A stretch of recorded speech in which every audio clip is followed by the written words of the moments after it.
A'udhu billahi minash shaitanir rajim. Bismillahir rahmanir rahim. Respected elders, brothers and sisters, Assalamu alaikum. My name is Sabab Bas. On behalf of Payam Muslim for Peace and Stand with Dignity.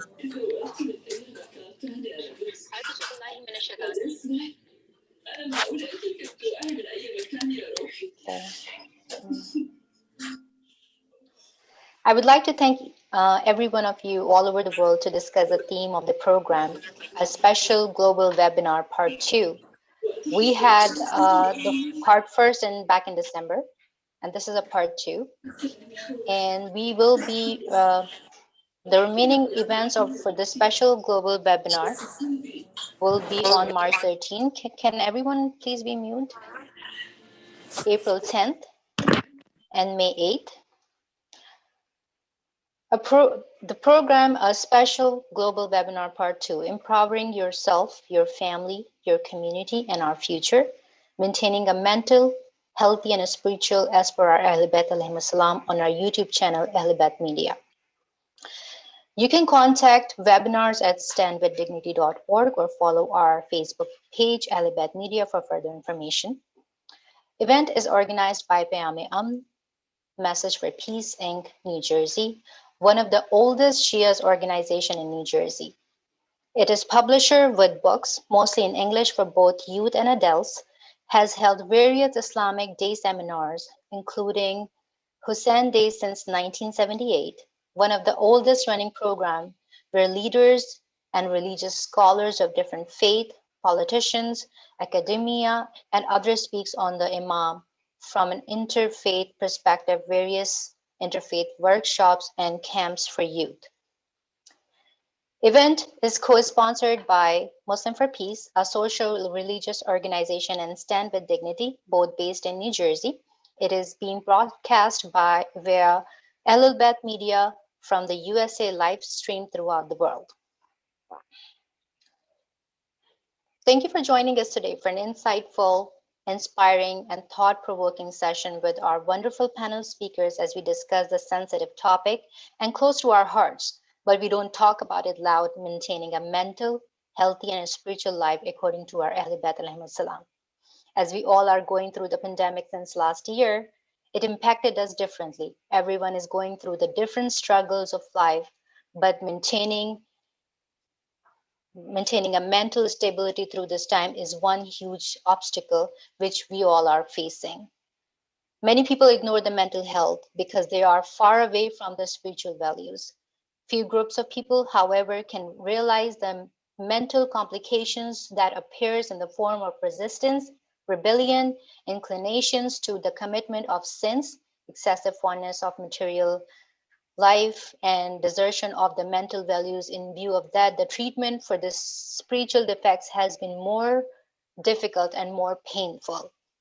In the same way, scholars and intellectuals have paid a greater attention to self-discipline and mental education. Therefore, it is necessary for people of reason to care for such affairs. Our today's event also will include the discussion about mental and spiritual health as per our Ahl Bayt alayhim salam. That being said, I would like to pass the mic to our first panel speaker, Brother Imran Datu, who has joined us from Petersborough, UK. Brother Imran Datu is the director of 786 Online Counseling. The website is www.786onlinecounseling.com.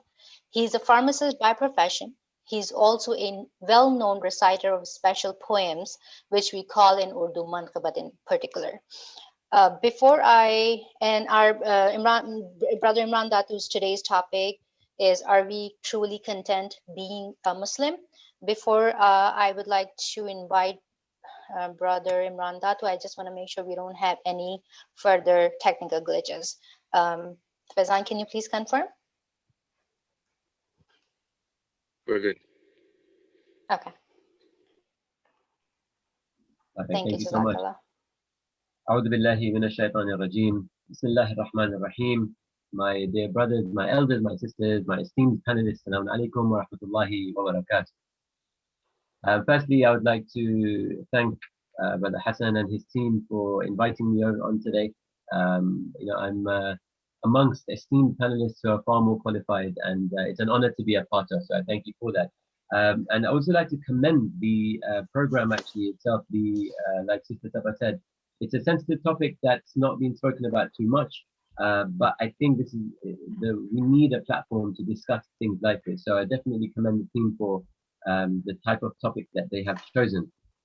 Before I begin, firstly, I would like to extend my congratulations to the Imam of our time, Imam Mahdi Ajalallahu Ta'ala Farajahu Sharif. Allahumma salli ala Muhammad wa ali Muhammad. On the birth anniversary of his grandmother and all of our mothers, Bibi Fatima Zahra, Salamullahi alayha. The topic that I've chosen today, like Sister said, is are we truly content being Muslim? And the reason I've selected this is because over the last few years, I would say, there's been a few pressing issues that I see around me with the community, with my friends, my family. But there is never a platform to discuss it. And you speak to your close friends who you trust, but sometimes you don't want to offend. So a platform like this is quite vital in that, inshallah. So and also, yeah, before we dwell in, I want to let everyone know that everything I say today is just my humble opinion. I'm a small servant of the Ahlul Bayt, and I don't claim anything to be a fact of what I'm going to say today. And any advice that I do give, I first talk to myself first. I advise myself first before imparting any, if worth it, the advice to you all. So our main goal in life, is to attain nearness to Allah, is to attain high spirituality, to gain that closeness to Allah Subhanahu wa Taala. And the best way we can do this, Rasulullah left us two things when he departed the world: the Quran and the Ahlul Bayt alayhi salam. The Ahlul Bayt alayhi salam, we learn and we implement their lessons in our life, and that's one of the biggest ways to attain that nearness to Allah Subhanahu wa Taala. Now, the Ahlul Bayt alayhi salam, they never had a classroom, they didn't have a blackboard, and they didn't have textbooks that got passed down generations for us. But rather, what they did was it was via their actions in their life that we learn from, and that's the basis of the teachings that they passed on to us. So if we, for example, see someone doing a sin, and like myself, and someone would say, Imran, don't do this, and be like Rasulullah, be like the Ahlul Bayt, and the first thing I will say is, I can't. I'm not an infallible. I can't reach that level.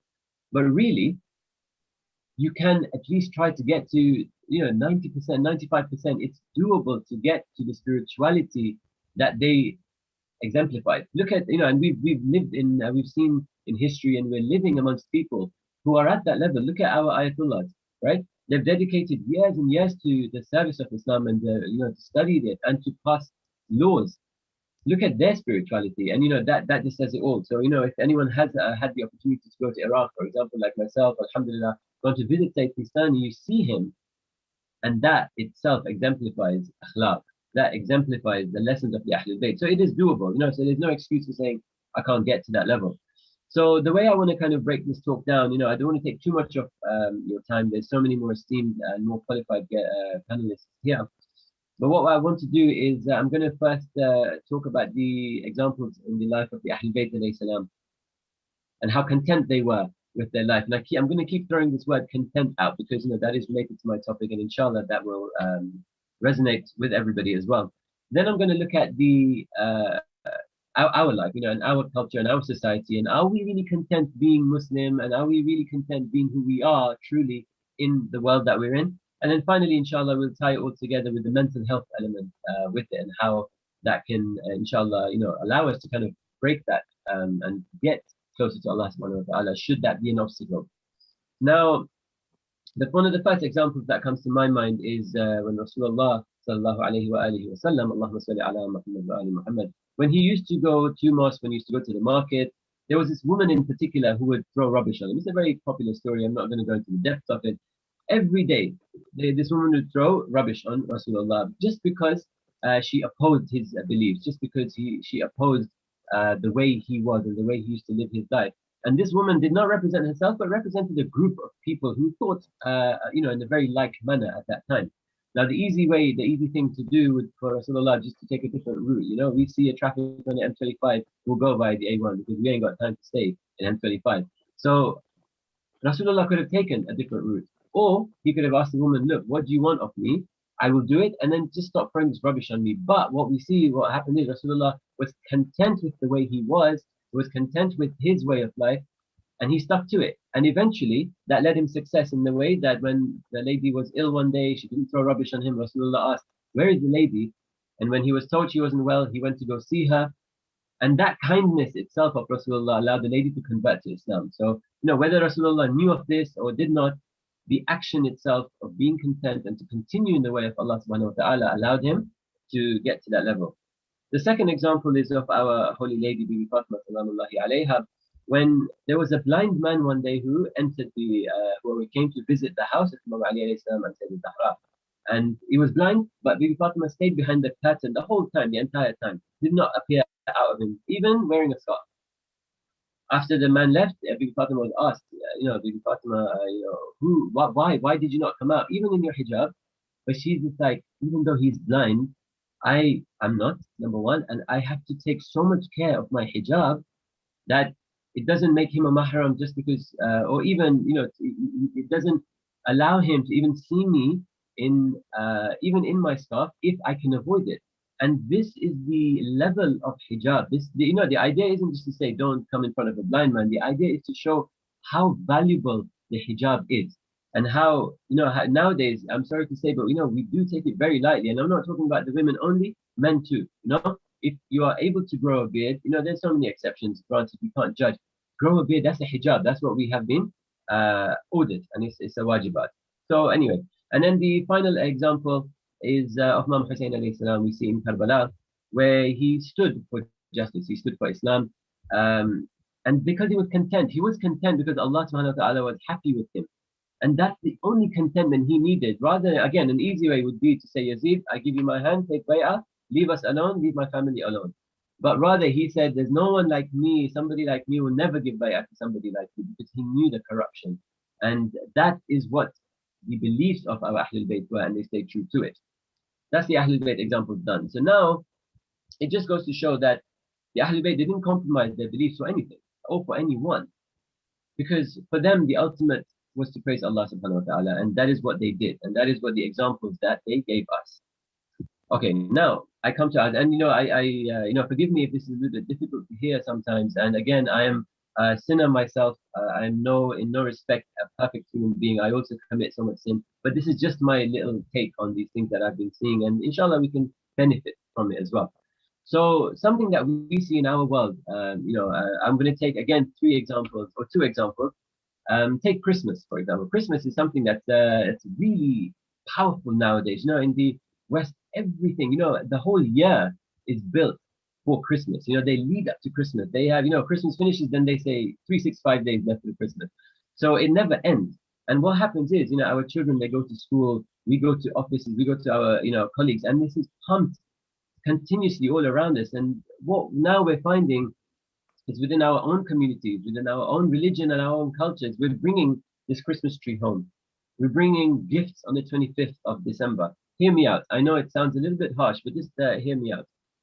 And what's happening is, we're buying our children Advent calendars. What we have to be careful about, in my opinion, is that, by doing all this, firstly, you have to realize of what you are endorsing. People may say, it doesn't mean anything. It doesn't mean anything. It's just lip service. It's just a little bit of celebration here and there. And I've had numerous conversations with people about this. And this is what they reply back with.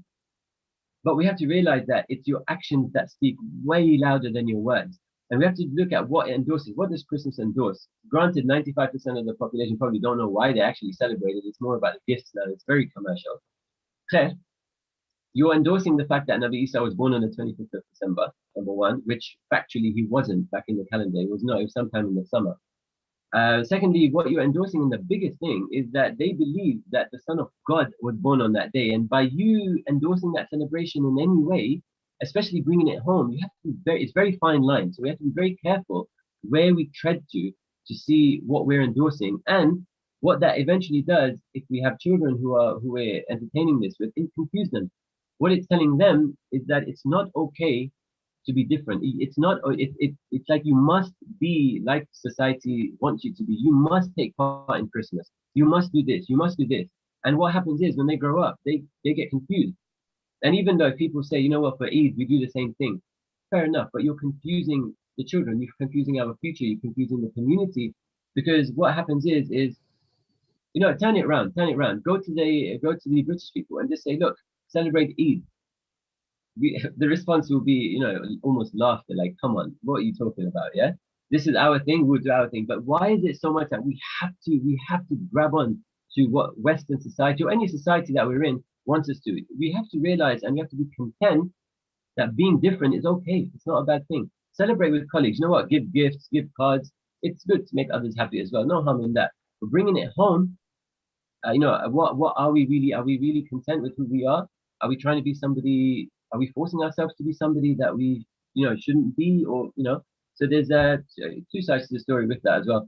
And secondly, something that you see around us continuously is music. And, music, 100% haram, haram, haram. But it's become so normal in our lives right now. And I won't lie. There was a phase in university where I was pumping music every day. Every day. May Allah subhanahu wa ta'ala forgive me, but every day. But what happens is we have to, alhamdulillah, I've grown out of it now. But it's become so normal that I have, friends and families, for example, you run a business on Instagram. Now there's a new thing on TikTok and Instagram. You have reels that are running around. If there is no music in them, it's not entertaining enough. So now people have forced music in it to make it entertaining, and which, according to them, it boosts their business. Allah subhanahu wa ta'ala is watching your business. He is watching your success. So, things like that, it's becoming so normal that, again, we know what's right and wrong, yet we're for some reason not content, and we're going after that dunya. We want to be more like the society that what they want us to be. So that's something like, we have to be careful of this. And finally, just to kind of bring it all together with regards to the mental health element of it, being content is the biggest thing we see in the Ahlul Bayt. In whichever situation they were in. We see Imam Ali alayhi salam, when he was struck with the sword, the first thing he says is, Fustu bi Rabbil Kaaba, I am successful by the Lord of the Kaaba, because all he cares about is being content and having that peace of mind that Allah subhanahu wa ta'ala is happy with him. Bibi Zainab salamullahi alayha, after Karbala, she said, I see nothing but beauty in front of my eyes. It's not easy to see your family martyred and then saying something like that, right? But it's because of the contentment and the peace of mind that these individuals have that allows them to think like that. And the mind, again, I'm using the phrase peace of mind so easily, but it's as being a human being and the situations we're in, it's very difficult because our mind gets influenced by so much, everything around us, be it media, be it, going to work, everything that is all influences telling us how to be. But we need to be content. We need to be strong enough in our ways to say that, no, Islam is our way of life, rather than squeezing Islam into our parts of life wherever we feel convenient. So this is something that we, and what we need to wake up in the morning and we need to think how lucky we are that we're not, for example, in Qatar, in the Hazara community, we're not there risking our life going to work and wondering if we're going to come back alive or not, rather than thinking how unlucky we are because we haven't got the latest car, we haven't got the biggest house. So that's the mentality. We need to wake up on that side of the bed thinking, we are so lucky, alhamdulillah, that we have so much at our disposal. And it's because, looking back at the Ahlul Bayt, you look at how peaceful they were and how content they were in all their dealings. And that's what we want to try to exemplify. Now, granted, we are human beings at the end of the day. We forget, we do take things for granted. And what that sometimes does is, again, peer pressure. And this whole idea, and I think the biggest thing about your contentment wavering is this idea to fit in. You have to fit into society. You have to fit in. And what happens is we forget Allah subhanahu wa ta'ala at times, and I'm saying this myself. We forget Allah subhanahu wa ta'ala and we said, no, we need to impress my boss first. So if, for example, I have to go to work and it's in between salah time, I'm not going to pray because he'll get upset. What are we doing? And these things happen. And we have to realize that being content is by telling your boss that I need to pray. If he sacks you, he sacks you, because Allah is watching over you. Why are you worried? Why are you worried? So this is the thing, we always find the need that we have to mimic that celebrity. We have to do what that TV star is doing. We have to have that hourglass figure because that's what that lady on the TV told us to do. We need to have a six-pack and things like that. We don't need to wear hijab because that's going to affect my progress in life. Things like that. We have to know that Allah is always watching over us, And I'm just gonna quickly finish off. I don't want to take too much more of your time. And sometimes it just goes to show that, are we not content with our religion? Do we not realize how beautiful our religion is? That it allows us to take away all that anxiety. It allows us to take away all that negative thoughts. It allows us to take away that the negativity that causes the not having peace of mind. Well, what the religion rather does is, followed properly and truly. And if you realize, I think a lot of people as well, what I found is they'll fast in Ramadan, but they don't know why they're fasting. They'll pray, they don't know why they're praying. But you find out why you're doing these things, and oh my God, your mind will explode with the beauty that Allah subhanahu wa ta'ala has put into this religion and has given you. And that is phenomenal. Honestly, when you get to that level, and inshallah, I pray that I also reach that level, and we all do, then that's true contentment. And then you won't mind. It won't mind what anyone else says, because you have that peace in your mind. Now, how to become content? I'm no expert in psychology. I have all these esteemed and so much more qualified guests here, which I will leave it to them, or we can have a conversation on another time. Once again, I would like to thank Brother Hassan and his team for having me over. I hope I haven't gone too long on my talk. Something I feel passionate about, but I think it's a brilliant platform, and I thank you from the bottom of my heart once again. And we pray to Allah subhanahu wa ta'ala to accept all of our ibadat and allow us to keep our intentions clean in everything that we do. Wassalamu alaikum wa rahmatullahi wa barakatuh.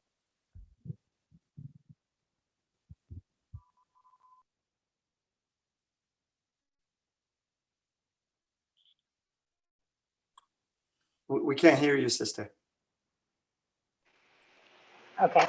Thank you so much, Brother Imran Datu, for your insightful message to learn from our third Imam alayhi salam, and examples how we can fight with our insecurities by endorsing very carefully, and it's not a bad idea to be different. Thank you for highlighting that being content helps giving a peace of mind, and be thankful of what we have, giving Ahlul Bayt alayhi salam as an example. Just to add here that we have shared Brother Imran Datu's website, which is www.786 onlinecounseling.com. So if anyone wants to reach out to him, feel free to go to his website and make the contact. Our next panel speaker is Brother Wissam Bazi, who joined us today from Detroit, Michigan. Brother Wissam is recognized in the direct sales industry as one of the elite training experts in coaching, leadership, management, sales, marketing, and personal development. His website is www.wissambazi.com, which we will also share on our chat features on social media. He works directly with high-level executives in life and business planning and developing curricula for companies who are improving the staff in sales, management, and leadership positions. He also works within operations departments to support and grow a team of professionals who manages the day-to-day operations of sales campaign implemented across the US on behalf of its clients. His clients includes AT&T, Direct Energy, and Comcast. Brother Wissam's background studies are in neuropsychology at the University of Michigan. His national motivational speaking and performance coaching career has allowed him to share the stage with the likes of Les Brown, Jairek Robbins, the son of Tony Robbins, and David Goggins. He has also been featured in TEDx. He's coached by Les Brown. Today's topic is mental health and emotional toughness. Jazakallah, I would ask Brother Wissam to take the podium. Can I I'm sorry, I should have cut you off before. But this happened to me with my TED talk as well. And subhanAllah, it's like prayer time. So I'm gonna ask to defer to Brother Mahmoud or somebody who can take over just for a second. Or if you guys can wait, I'll be more than happy to wait. But I'm going to follow Brother Imran's advice and make sure I do that first. So if you don't mind, thank you for the introduction. It's beautiful. I'm grateful and I'm honored. But if you could just pass it off to someone I can go after, if that's okay. Okay. So then I can ask Dr. Mahmood Maji if he's okay with that. I can announce him as the next speaker. Can I come back in 15 minutes? Because Brother Hassan said I was going to be later. I've just got a call I need to take now. Could you put me on in 15 minutes? Sure, not a problem. I can ask Sister Marzia Hassan if she's okay with that. I can announce her. Or Dr. Balji, whoever is available right now. Sure, I'll be happy to. Okay. Thank you, brother. All right. Okay. So we'll announce Brother Wissam later on. I'd like to invite Dr. Hassan Walji, who has joined us from Texas. Dr. Hassan Walji is an educator, historian, filmmaker, author, and scientist in the field of nutrition. He has, from his teen years to his golden years, been on a quest to learn and expand his knowledge. In fact, he observes the trajectory of history and social trends and incorporate this arc of evolving issues in his contributions so our communities remain relevant and progressive as we confront new realities and challenges, yet remain true to our faith and traditions.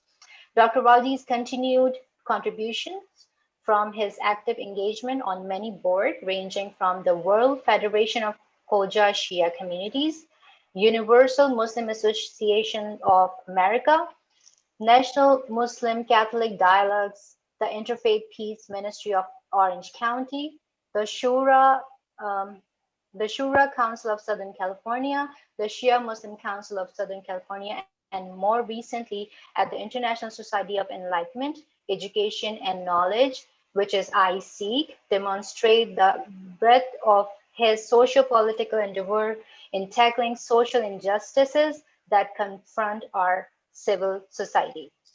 Currently, he serves as Executive Director of United Global Initiative, an international NGO with a focus on women empowerment and children's health. A signature project of UGI is Code Girls, with a mission to empower more women in the tech sector in developing countries. UGI also runs water projects to provide clean water to rural communities in Pakistan, as well as vitamins to women and children in developing nations.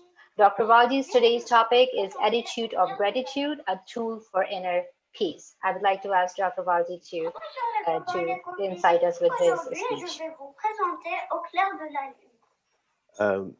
Thank you so much, Sabah, for the kind introduction. Bismillah ar-Rahman ar-Rahim. Assalamu alaikum wa rahmatullahi wa barakatuh.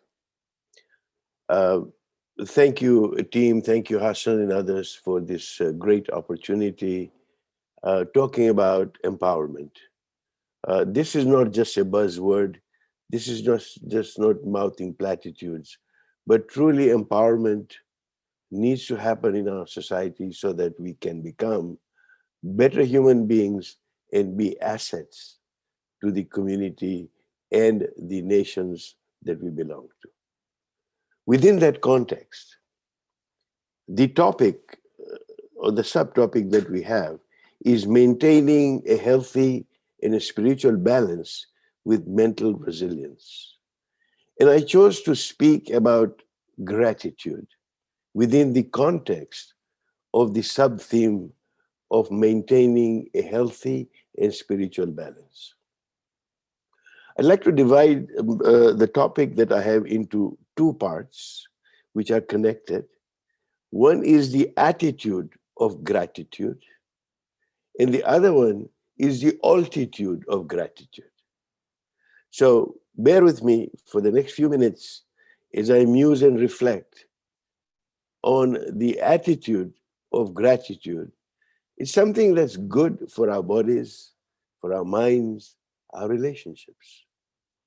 So in addition to physical benefits, like having a stronger immune system, so much needed in this day and age of COVID, that we sleep longer, feel more refreshed upon waking, or the psychological aspect, where we enjoy a higher level of positive emotions.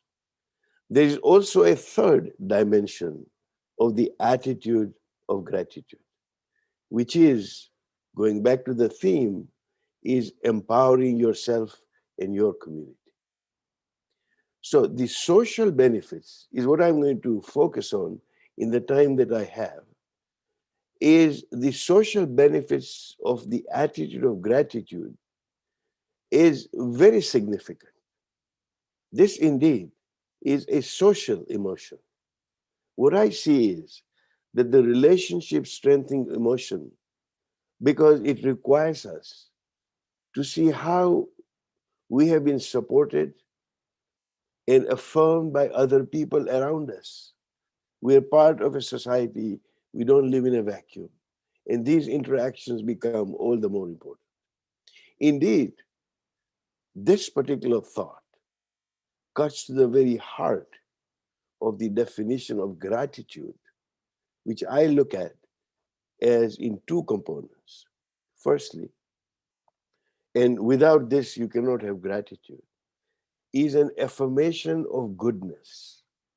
We affirm through gratitude that there are good things in this world, the gifts and the benefits that we have received, the gifts and benefits that we've been endowed with, the many things that we have which we tend to take for granted. This doesn't mean that life is perfect. It doesn't ignore the complaints, the burdens, the hassles, the issues that we have. But when we look at our lives as a whole, gratitude encourages us to identify and positively identify the benefits in our life. And we need to work at this. I was listening to a lecture by one of these Sadgurus that I sometimes tend to listen to. And he had a great example that he gave, which I want to share, as to how human nature works. He said, you know, if you have a fennel seed stuck in between your teeth, your tongue will instinctively go over that part of your mouth or your tooth 100 times to try and remove it, ignoring that there are 31 other cavities within, and I think Mahmoud will appreciate this, being an ex-dentist, that those 32 or 31 crevices that you have are ignored. My tongue is looking for that one single fennel seed. This is human nature, because we look at the issues that are paining us, that we're bothered with. Another example is, you know, in Persian, they say that if you give somebody 10 almonds, if one of them happens to be bitter and the 9 being sweet, you will go back to your benefactor who gave you those 10 almonds and say, well, that one almond was bitter, forgetting that the 9 almonds that we had were actually sweet. This is human nature. So the idea is to be cognizant of the whole life that we have, and gratitude encourages us, and we need to work at this to identify those blessings in our life despite the many issues that we may be facing. The second part of gratitude is figuring out where that goodness comes from, and I'll look at that a little bit more when I talk about the altitude of gratitude. We recognize the sources of this goodness as being outside of ourselves. It doesn't stem from something that we necessarily did by ourselves, of which we may take pride. True attitude or true gratitude involves a humble acceptance that I depend on others. There are others who have enriched my life. That we acknowledge that other people, and particularly our Creator, gave us so many gifts, big and small, to help us achieve that goodness in our lives. And therefore, an attitude of gratitude that we develop can have a transformative impact on our lives. And just a little bit about, when I said the word transformative, I mean that decidedly and specifically, that it is transformation and not change. The difference is that just as a butterfly evolves from a cocoon, can never go back to becoming, go back into what it was when it was in the cocoon. Transformation is that when you move from one phase to another, you don't go back. Change can take you back. Transformation does not. And an attitude of gratitude can have a transformative impact on our lives. How does it work? Gratitude allows us to celebrate the present. It magnifies our positive emotions. In fact, research on emotion shows that positive emotions wear off very quickly. And we need to ensure that those do not wear off, and gratitude allows us to do this. Because human beings by nature are such that our emotions or our emotional systems like novelty. We adapt to new positive life circumstances very quickly, so that before too long, that new car, that new house, that new tech gadget that I have, and dare I say the new spouse, doesn't feel so exciting anymore. This is human nature. Gratitude makes us appreciate the value of something. And we appreciate the value of something, then we can extract greater benefits from it. The less likely we are to take it for granted.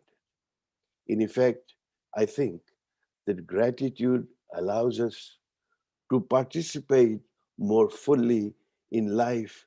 And there is a whole subject of mindfulness that my colleagues on this panel are well aware of, and so are our listeners. The idea of being present in the moment, savoring every second that you have, because that second is never going to come back. So, to participate more in life is something that gratitude blesses us with. It also blocks many toxic negative emotions such as envy, resentment, regret, emotions that not only destroy our own happiness, but the happiness and the tranquility within an entire society. Indeed, a 2008 study by the psychologist Alex Wood in the Journal of Personality shows that gratitude can indeed reduce the frequency and duration of the episodes of depression. It's not surprising. We learn this, from our faith traditions, from the many supplications that we do to actually give us that sense of gratitude of what we've been blessed with. It makes sense. You cannot feel envious or resentful and grateful at the same time. The two cannot exist together. These are incompatible feelings. So if you're grateful, you cannot resent somebody for having something that you don't. And indeed, people who have that attitude of gratitude are able to have a higher sense of humility. Because when you feel gratefulness, you have a sense that someone else is looking out for you. Someone else has provided for your well-being. When you notice your social network, your network of relationships of past and present, of people who are responsible for helping you get where you are at now. Once we recognize that, then we can have a transformative impact on our lives. So that transformative impact, and I will try and conclude this, that we're talking about a mindset change, a change from scarcity mindset to the gratitude mindset.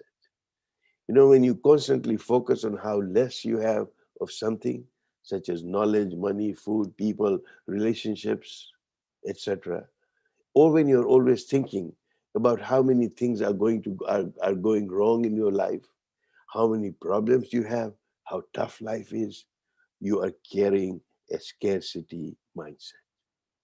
In this mindset, we choose to look past all the things that are going right in our lives, and all the more that they have something of ease and comfort we have in our lives. This mindset is so very toxic and unproductive because it starts a vicious cycle.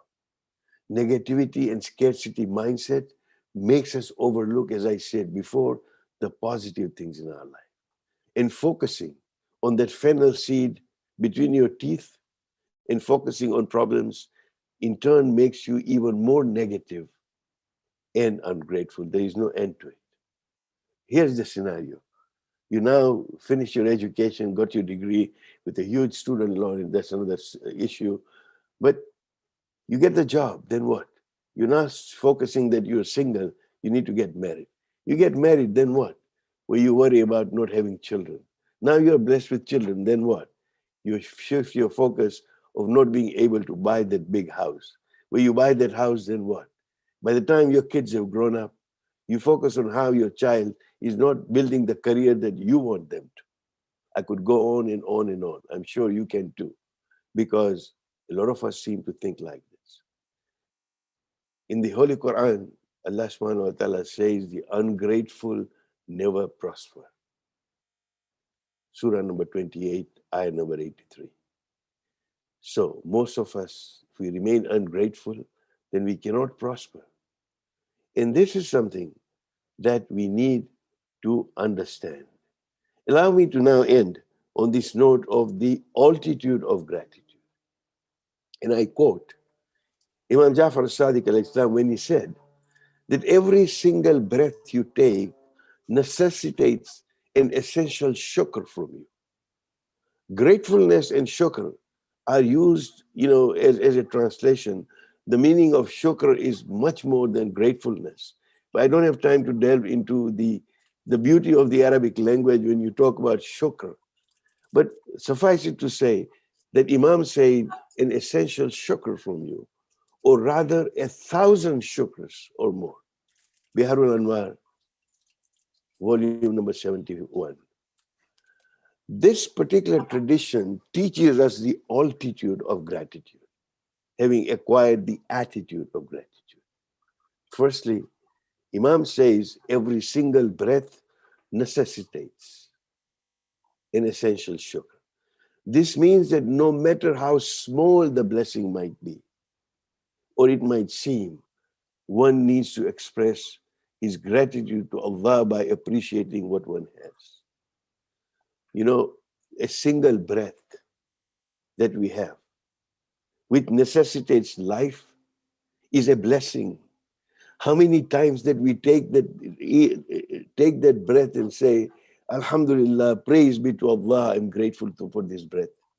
Except when we are sitting, and God forbid that we don't have to go there, that COVID has taught us, being on ventilators, that how valuable taking that small breath can become.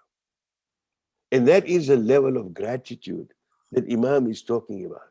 Secondly, when he says, or rather, 1,000 thanks or more, it points to the fact that one must be grateful for the ability to thank Allah for each breath. Then we must continue to be grateful for being grateful.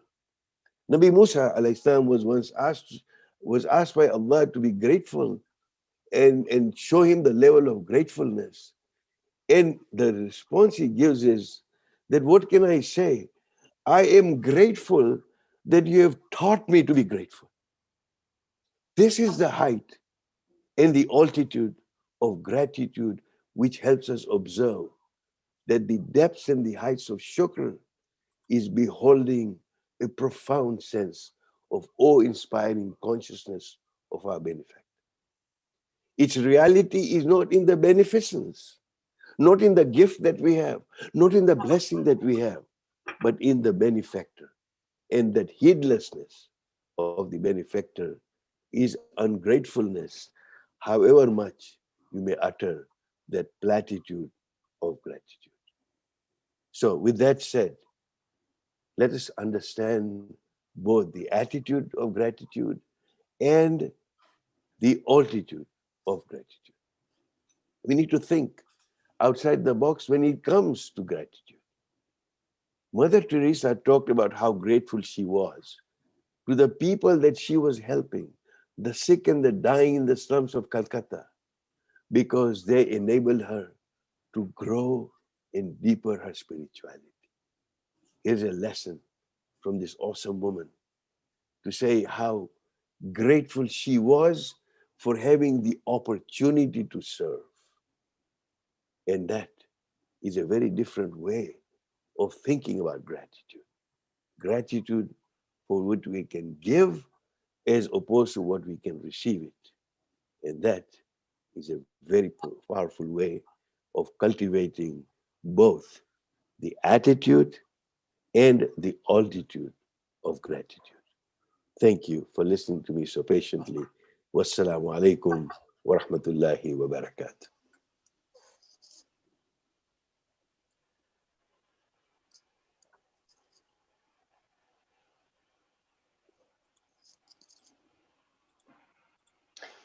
Thank you so much, Dr. Hasnain Walji, for highlighting the gratitude that we forget when we go through the hardship in life and changing the gratitude mindset. This is a very solid point for today's event.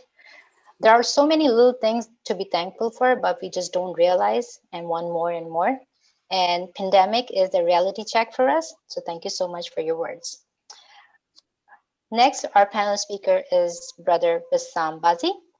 Brother Wissam is recognized in the direct sales industry as one of the elite training experts in coaching, leadership, management, sales, marketing, and personal development.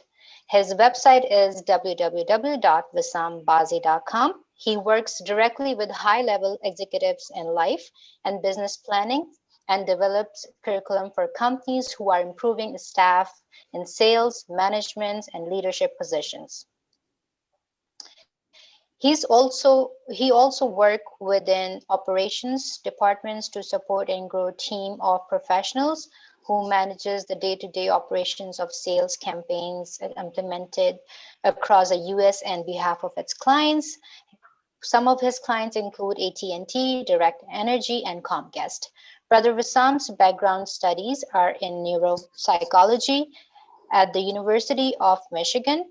His national motivational speaking and performance coaching career has allowed him to share the stage with the likes of Les Brown, Jarek Robbins, the son of Tony Robbins, and David Goggins. He has also been featured on TEDx. He's coached by Les Brown. His today's topic is mental health and emotional toughness.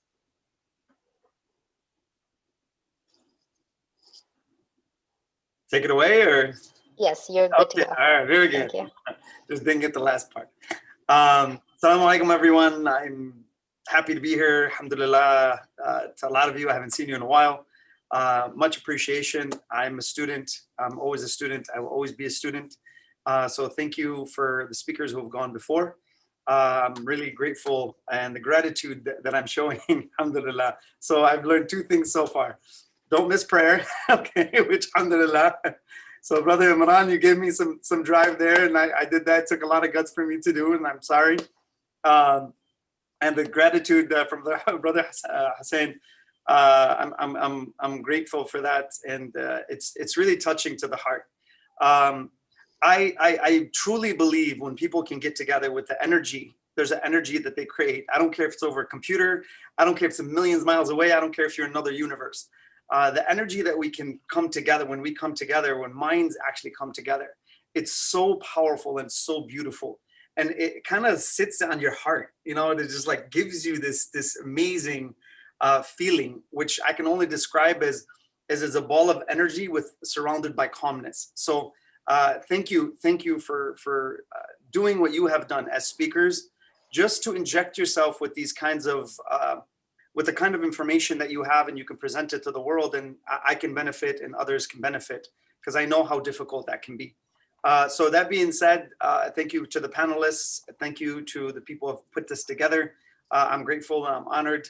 We all say this all the time, but we really do mean it from the speaking side. It's amazing, I think, how grateful we really feel when somebody like says to you, like, hey, do you want to speak, or do you want to do this? And you remember like your young days, like, what, like me up here, like, come on, you know?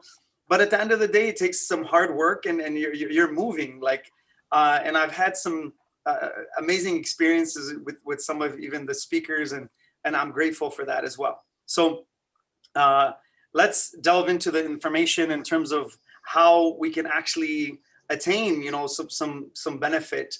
And I'm actually also learning as I speak. So from here, the most beautiful thing I can go to is the story of Hur. Hur al-Riyahi, when he finds himself on the other side of reality, where illusion and reality cannot mix. Illusion is really in the mind and reality is at hand. And when Hur is on that other side, and imagine you have a short distance left in your life and you're contemplating that, okay? He's in the middle of an amazing decision. It's one decision. Literally, think about it. It's just one decision, and I'm going to take you to the pinnacle of it. So think of, and I'm using this story and I'm going to build on it, but overall, think of those 4 inches to 5 inches to maybe 6 inches of the back of his foot to his horse. Just think of that distance just for a second, okay? Now, that distance is very short physically.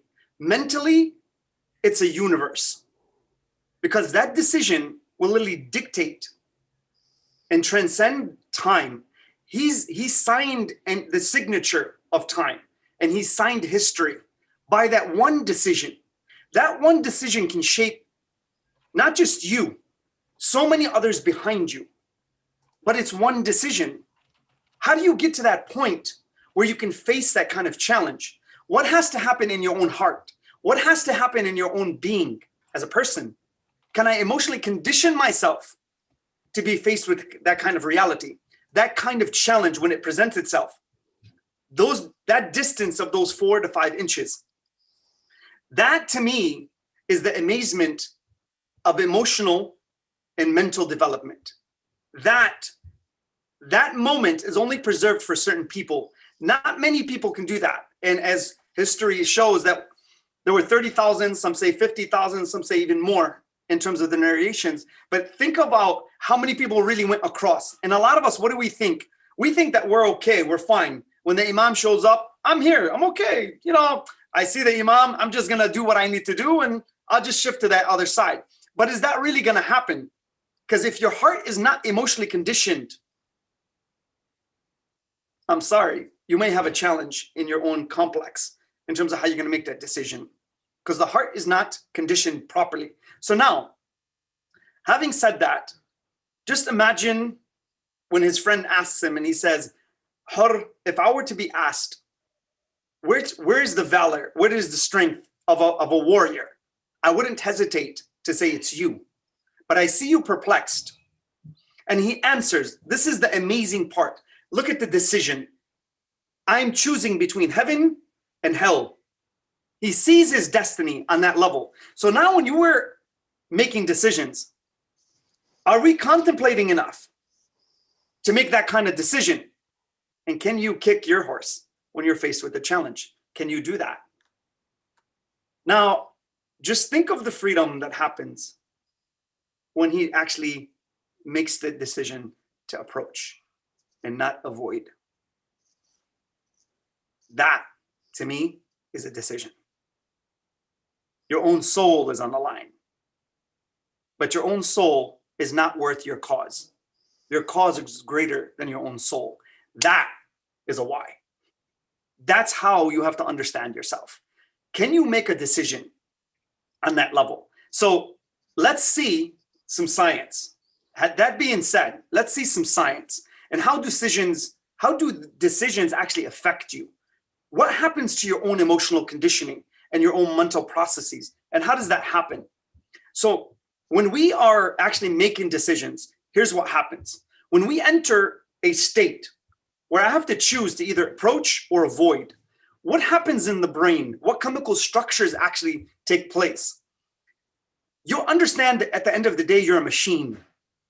You're being engineered by your decisions. Bottom line, understand that. The weight of every decision is a responsibility that's going to be on your shoulders. Where Imam Ali alayhi salam states that every word you say is being written in a letter by the angels that's on your shoulders to Allah.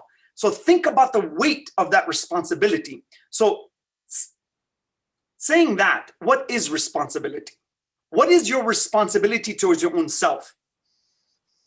Number one, Imam Ali alayhi salam, he says, your responsibility is your own soul, and you shouldn't trade it for nothing than what? Heaven. The only equation he gives in terms of your soul and heaven is that. Your soul is worth heaven. It's not worth anything else. So on that level, how do you train your soul to achieve that in terms of that reality? That responsibility as we move forward in life is this. So your responsibility is your soul, you have to train it. Let's see how to train it. From here, if you look at the first decision you ever made is when you came out of your mother's womb. What did you decide to do? You decided to cry. That's influence. Someone came to you. What happened? They took care of you. They're like, okay, you need help. I'm going to help you. But you influenced. Your responsibility was just to breathe. That was it. Then to get some milk. Then to actually go a little further, you need to learn how to crawl, walk, go from there. Now, what happens when you start facing the challenges? Let's take a little snapshot here and go into the walking stage and that responsibility that we own. As responsibility in life, as you grow in life, responsibility just gets what? Higher and higher and higher and higher. It just builds. And if you don't build your belief structure under each level of responsibility, guess what's going to happen when you move from one level to the next that you shouldn't be in? Your belief structure is going to collapse.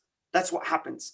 You don't have the mental and emotional strength to handle the next level of responsibility. Like Hurr, when he was faced with that challenge, he's emotionally conditioned, mentally strong enough to take on a challenge of that level. That's not easy to do. That's, like I told you, it's not for everyone. But at the end of the day, when you can condition yourself to get to that stage, this is what you need to do and what you need to understand. So now, I'm about 1 year of age, and now I'm trying to walk.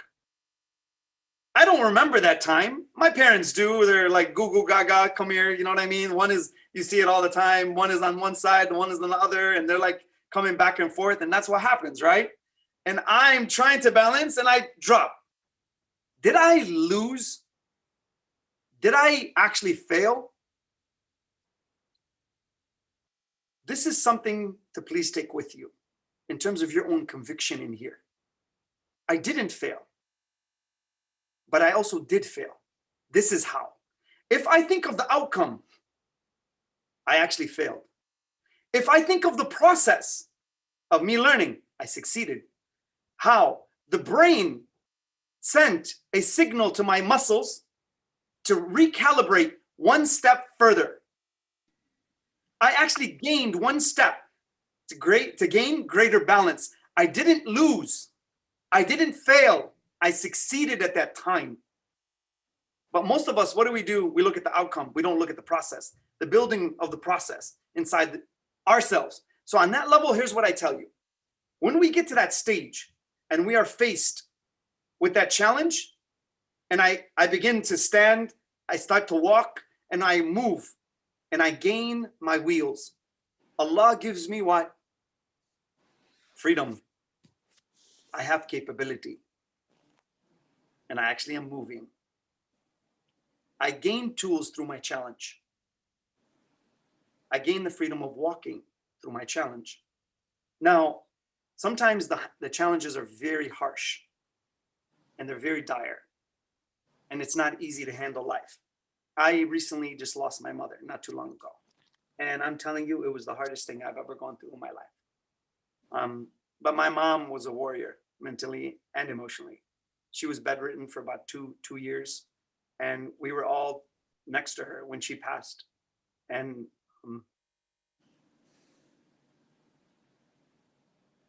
she was my hero in a lot of ways. And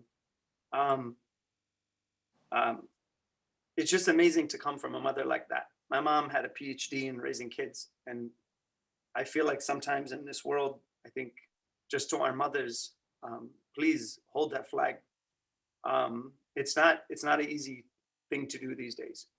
Being a mother and being strong to be able to handle the reality that's happening in life, to raise children properly in these times it's not an easy thing.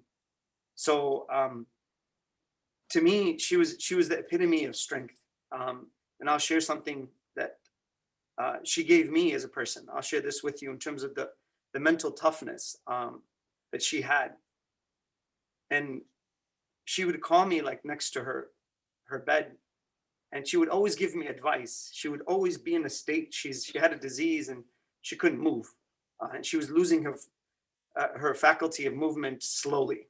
And she got to a point where she can hardly talk. But you have to ask yourself, what are you going to do when Allah starts taking things away from you slowly? What are you going to do when that happens?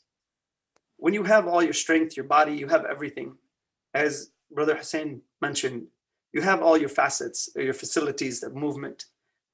But can you have that gratitude even in that state? And I'm telling you, the only thing I can remember about my mother is she never lost her smile. She never lost the smile off her face.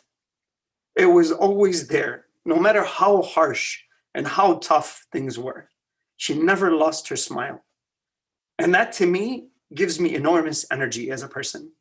So I tell you, as your brother, go to that state of being when you lose everything and you have nothing.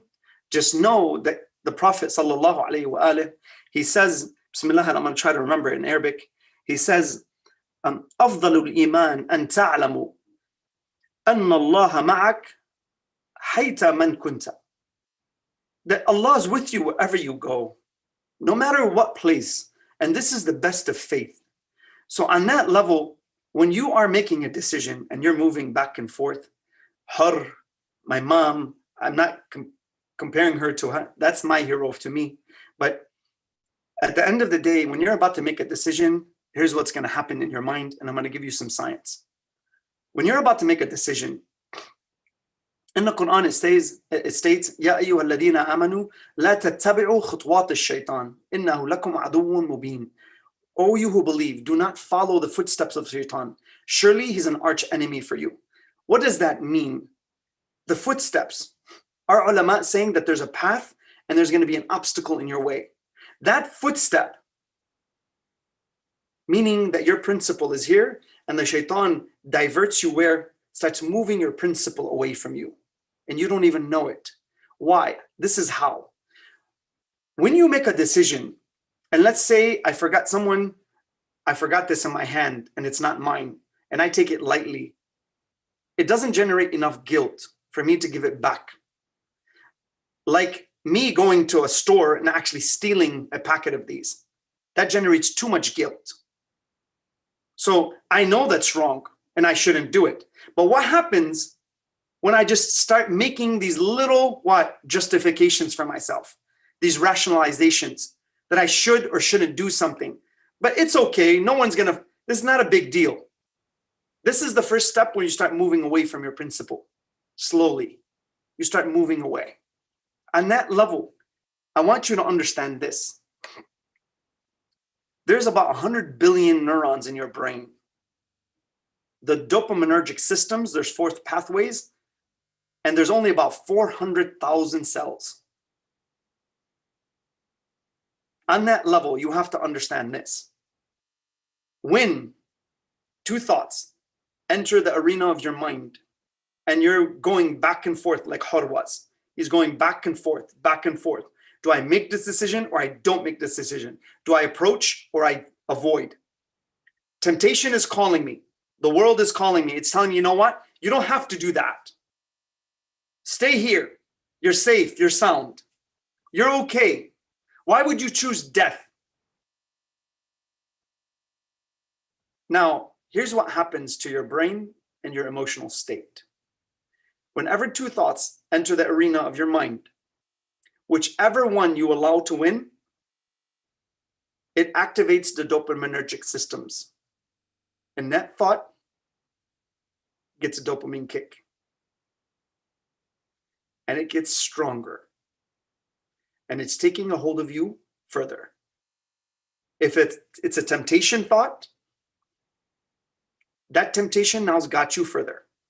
And if it's a willpower thought, you just won something that's greater. This is the conditioning of your heart. With every decision you make, you are engineering yourself at every single moment with every decision you make. Now, at the end, Allah will pull out your hardware because neurons that fire together wire together. It doesn't ever escape you. That hard drive, everything is copied on. And Allah is merely going to what? Pull it out and show you your own hard drive, which you cannot deny. How do you deny your own intention? You won't be able to. So on that level, when you understand that I'm engineering myself with every single thought, mentally and emotionally, my responsibility is greater. And now I begin to walk. 3 years old, I'm talking. 7 years old, my parents now are disciplining me further. 14 years old, okay, I become my dad and mom's friend. Okay, 20, I'm in school, I'm about to graduate. 21, 22, I'm thinking of getting married. Okay, responsibility just getting higher and higher and higher. But what is the ultimate challenge you want in life? I'll give you 3 things. This is where you want to end up. You want to end up in Hur's position, where you can sign time as well. And your signature is so glorified, not by you, by Allah Azza wa Jal, because you have submitted to the greater of all realms. When you go into sujood, your heart is in sujood. When you submit, you rise. That is the strength of the ultimate heart. When you can have that kind of conviction, and your mind is saying, I'm choosing, this is my point of awareness. Imam Ali comes in and he states, and he's describing one of his companions, and he says, وَكَانَ إِذَا بَدَهُهُ أَمْرَيْنِ يَنْظُرُ أَيُّهُمَا أَقْرَبُ إِلَى الْهَوَى فَيُخَالِفُهُ. He says when a decision is in front of him, he looks at which direction is closer to desire, and he goes against it. That is the conditioning of the heart. The epitome of self-development is emotional conditioning. When I can rely on my own heart to have the correct emotion to drive me forward. I love being in sujood. I love charity. I despise something that is in society that I don't like. My heart is conditioned to these kinds of things. And when I condition my heart, I will be aware when I need to make that decision. And I stand on the land of Karbala. And I see myself in that position. Every day I'm there. Every second I'm there. Now, when you can get to this level, this is what's going to happen. These are the ultimate people that get challenged. These 3 things exist in their challenges. These challenges are preserved for only particular people. These are leaders. These are thought developers. These are originators that have taken their heart and made it something very special, where your name is mentioned every year and will be mentioned to the end of time. How do we get to that level? These are the 3 conditions. Number 1, you have to train your heart enough so everything is secondhand to you. It's automatic, literally automatic. You've built the right habits. Imam Sadiq alayhi salam, he says, كُلُّ شَيْءٍ عَادَ حَتَّى الْعِبَادَةِ. Everything is a habit, including prayer. So on that level, you have to be mentally and emotionally conditioned to the point that if I say milk, you think of white. That's how fast your mind reacts. It's downloaded. You have the software. You have it. You've trained yourself enough. You prayed enough. Every day you get an opportunity, 5 times a day. It's training. It's the emotional conditioning. Okay? I'm not going to get into that. I was going to go and give you some things about prayer, but I'm just going to stay away from that. But from now, that's number 1. The emotional and mental conditioning need to be in the heart. Number 2, the decision in that challenge. So this is what a challenge possesses. Number one, you have to be completely, to take on this challenge, you have to be completely already intact, mentally and emotionally. Otherwise, your belief structure is going to collapse. You're not going to be able to handle the pressure of the situation. Number two, the situation and challenge will hold enormous amounts of what? Responsibility. Think of when a fireman is going into the fire. Everyone's running out. He's running what? He's running in. That is what you want to be. So number one, the challenge will not give you time to think. You have to be trained. Number two, it holds enough weight to put the world on your shoulders while you're walking on razor blades. The decision making has to be perfect. You cannot make a mistake. Imagine somebody who's on a high rope, okay? On a high rope and a high wire, and they're walking. They cannot make one mistake. Why? Because the third type of the challenge is what? There's no second chances. Hard doesn't have a second chance. So to give it in practical terms, this is the way it works. Imagine a basketball game, 7th game in the playoffs, final series. 3 seconds left. All the weight in the world. They're going to give it to who? Their best player, because he's the most trained. He has the best odds. Why? Because he's already conditioned to handle that kind of pressure. Number two, the whole weight of the whole season is on his shoulders. And also what? Millions and millions and millions of dollars. And there's no second chances. Those are the challenges you want to end up with as you grow in life. You want to end up here. Precision decision making. Where we started off, one decision. One decision. And if that decision is done properly, you can sign time, and it's bigger than you.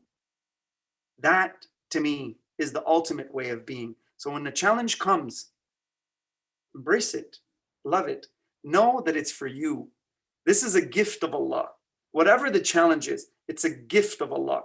Just like the weights on a bench, you need that resistance for you to grow. It's that resistance that Allah gives you to bring out the best of who you are, so you can reach your own maximum potential. Thank you guys so much, and I really appreciate it. Alhamdulillah. Again, thank you for putting this together, and I'm honored, and I'm a servant, and to anyone who has anything, any questions, concerns, comments, I can be reached at different places, and thank you for allowing me to participate in this opportunity.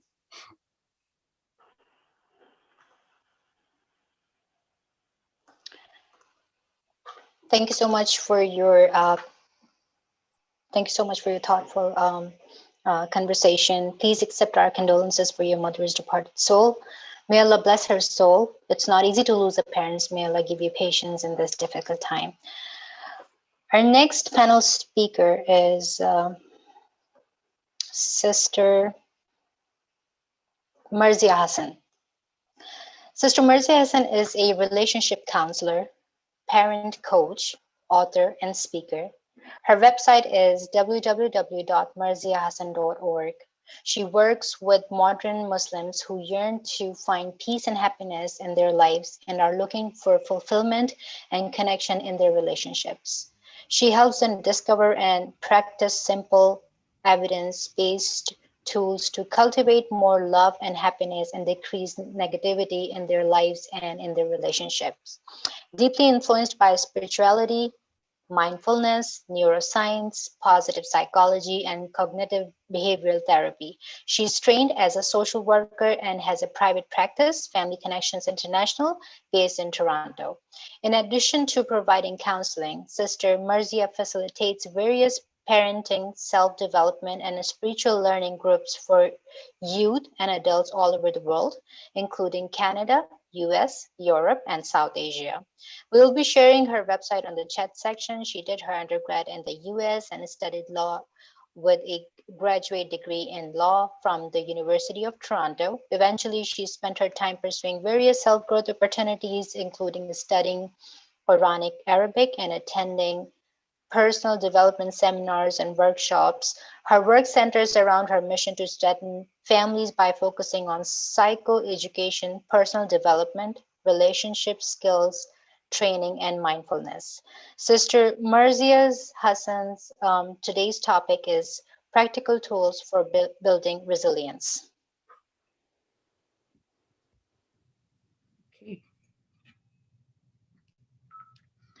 أعوذ بالله من الشيطان الرجيم بسم الله الرحمن الرحيم الصلاة والسلام على محمد وآله الطيبين الطاهرين رب اشرح لي صدري ويسر لي أمري واحلل عقدة من لساني يفقهوا قولي ربي زدني علما.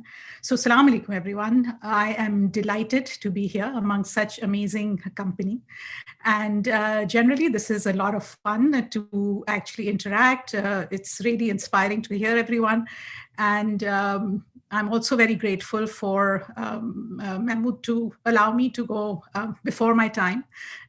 Just to give you some context of what's going on in my own life, I'm just recovering from COVID very, very slowly. So, whatever I talk about today is really going to be applying to me more than anyone else. And excuse my voice if I lose it in the middle. I'm going to do my very best, and I have my cup of ginger tea to help me along. So the topic for today, inshallah, is the science and spirituality of building resilience. This is something that, given that the whole world is in, trauma right now, in a sense, a lot of conversation about what it means to build resilience, to navigate these challenges. So, we'll talk a little bit about, what is resilience, like what do we mean by that, why it matters, and then I'd really like to focus on really practical ways that we can actually do things today in order to build ourselves up. Okay, and it's good because we've had a lot of inspiration, right? So everything that's been talked about has been really inspiring, and now let's get down to what we can do on a daily basis in order to accomplish that. So first of all, what is resilience? This is a thing that's been thrown around a lot. And if you look at the dictionary definition, it simply means it's the power of something to return back to its original form. And it's often talked about, it's the capacity to recover quickly from difficulties. It's a kind of toughness. Right? It's also the ability of a system. You say a system is resilient if it can respond to crisis. So for example, a family would be resilient if it goes through crisis, but it maintains its structure, it maintains its closeness, so that we would call a resilient family. Okay. Now, there is a problem with the definition of resilience, right? When we talk about bouncing back, the problem is that can we really go back to the way things were, And this, you hear a lot about, on social media and things like that, when this pandemic is over, I'm looking forward to going back to the way things are. The reality of life is that we cannot go back. When things happen to us, it changes us.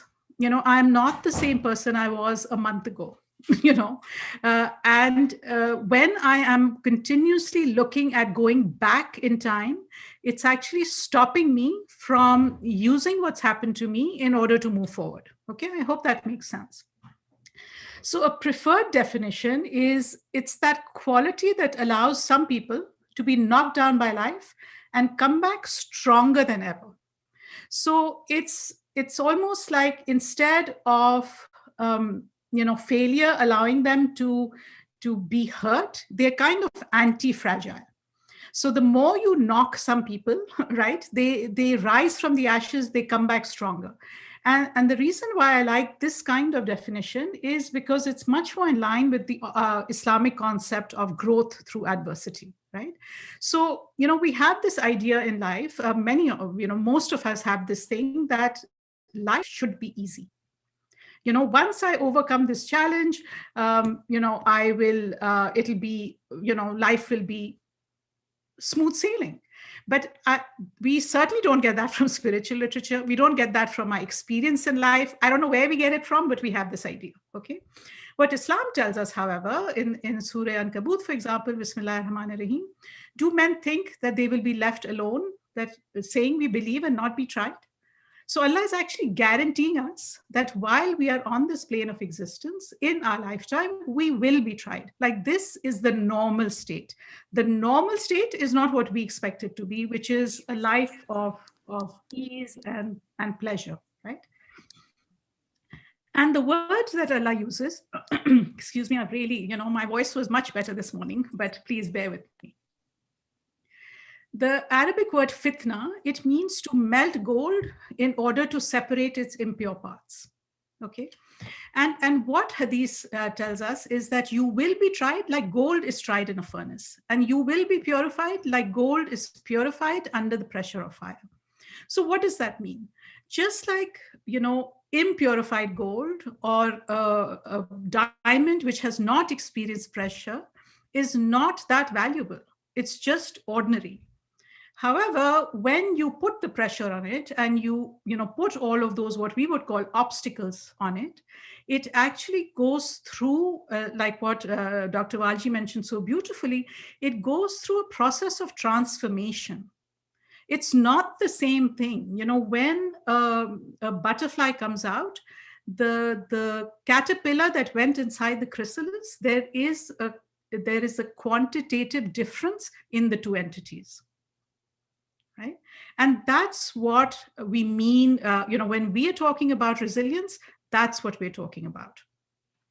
So resilient people, according to our definition, which is in line with science and spirituality, is that resilient people do not bounce back. They move forward. They move forward by integrating what has happened to them and use it as fuel for growth. Okay, and this is just a lovely saying, right? That wind, when something is small, if you blow on a candle, it will extinguish it. The same, you even blow a lot on a fire, and what happens? It actually energizes it. A fire uses whatever you throw in it, it uses it as fuel for growth. Okay, and that's the state of, that is what spirituality is asking us to do. Whatever is coming, if we have faith that Allah is looking out for us and He is actually programming everything in order to lead us to, our potential, right? Now, our potential is not unlimited, but it's certainly unknowable. We don't know what that is until and unless we are tested, right? So why does resilience matter in our lives? Okay. First of all, we know that, yes, small challenges, major hardships, they're a part of life. We also know that the pace of change in this world is escalating. And so is the need to be flexible and adjust to new realities instead of fighting them. So again, this idea that we keep having that, when the pandemic is over, I will go back to normal life. Yes, we are definitely missing a lot. We are mourning the loss of many things in our lives. And we will incorporate some of them back in our lives, but it's going to be different. It's not the same world that was there a year and a half ago, right? So, these slides are already up on the website. You're welcome to download them. I'll just go through them really quickly. But the idea is that psychological strength and resilience is a really key aspect of well-being. It's, it has a lot of different different impacts, and there's a lot of research about it. I'm not going to go into this just for the thing of time, but one thing, a lot of people, we hear about this idea of PTSD, post-traumatic stress disorder, right? What that simply means is that when a human being experiences trauma, and the trauma or the event is so big that it is more than their ability to cope at that point, they have certain reactions. And those reactions could be many different things. It could be not being able to function in life, experiencing flashbacks. It could be a lot of things, right? And psychology, rightfully so, has focused a lot on helping people with trauma. However, we need to understand that that is not the whole story. There's actually a whole other side of trauma, which is called post-traumatic growth, which is not given as much importance in the literature till very recently as it really needs to be. Because reality is that not everyone who experiences a major event has a traumatic response. They may have a growth response. And the really good news is that there are actually things that we can do on a daily basis in order to make it more likely that we will have a growth response to challenges rather than a traumatic response. I hope that makes sense. So our well-being depends on the intersection of basically three factors, right? We have challenges in life, and then we have vulnerabilities. Vulnerabilities means things that, we are susceptible to. So if, I get COVID and my vulnerability is that I have a pre-existing condition, obviously it's going to impact me a lot more than somebody who has no pre-existing conditions, right? However, I also have resources. I have external resources and I have internal resources. And I'll keep going back to COVID because that's what I'm dealing with right now, okay? So external resources may be what? It may be things that, I have a good healthcare system, alhamdulillah. I have a doctor checking up on me. I have, alhamdulillah, we have no family in this town. We are expats living in Toronto. And yet people have stepped up from literally all over the place. So every time we open our front door, there's like food lying outside. So we haven't had to cook or feed ourselves, right? So those are external resources, which are really important. And that's why community support, good relationships are really, really key to navigating life's challenges, right? And then I have internal resources. So what are my internal resources? I'm convinced that one of the things that's helped me get through this, much easier, it's not been easy, believe me, but easier than it would have been, is that I have been doing breathing exercises for a long time. That's just one of my self-care practices. And, it really I didn't think it was making any difference at all. I've been doing them, and then COVID hit, right? And nobody could understand. Like, I had it pretty bad. I had lots and lots of symptoms, never experienced such fatigue in my life. My oxygen level, the doctor, nobody could believe it, that how strong it was, alhamdulillah. And I'm convinced it was those little practices of doing those breathing exercises, which didn't seem like much at the time. And yet they were impacting me. They were making my body more resilient than I even knew. Okay. So, and the thing with internal resources, that's the thing that we have the most power over, isn't it? We don't really have power over, anything else, what's happening in the world, definitely not. We don't have power over, sometimes not even relationships. Like, we may be going through many challenging relationships, right? And yet we can always do something for ourselves. So what are the three themes at the core of post-traumatic growth? First of all, it's the acceptance that things will change, that life is challenging. The second thing is to have some awareness of our thoughts, feelings, and actions. And, this is such a big topic. It's really a challenge to do this in such a short time, but, for whatever it's worth, take what you can, okay? And the most important thing is the acknowledgement of personal agency. That no matter what is happening in my life, I can either make it worse or I can make it better, right? I can definitely not, okay, so let's move on. So what are some things, now let's get back to what we're talking about is actually building internal resources little by little so that we can build up our resilience and deal with life's small challenges and big challenges. So the first thing, which we've already been talking about, is checking our perception and managing our expectations.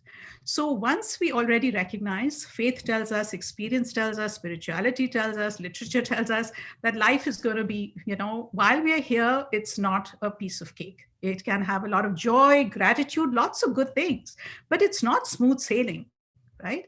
So once we accept that, then we can stop fighting what is. And so how do we, one of the key practices is to reframe obstacles. Reframe obstacles means what? And there's, again, a lot of science behind this. I'm just going to put it really briefly. that when we see something outside as a threat, that something's wrong, it actually has a completely different reaction.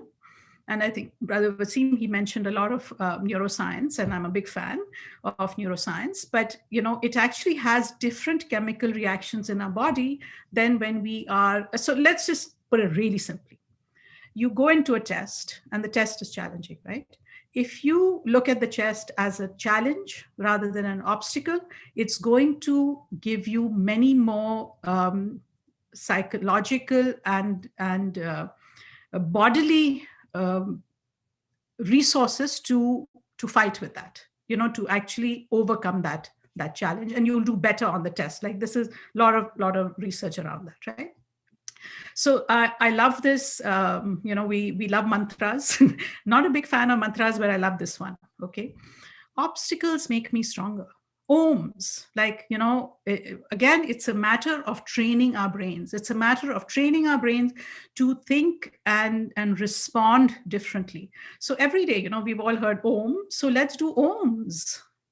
Obstacles make me stronger.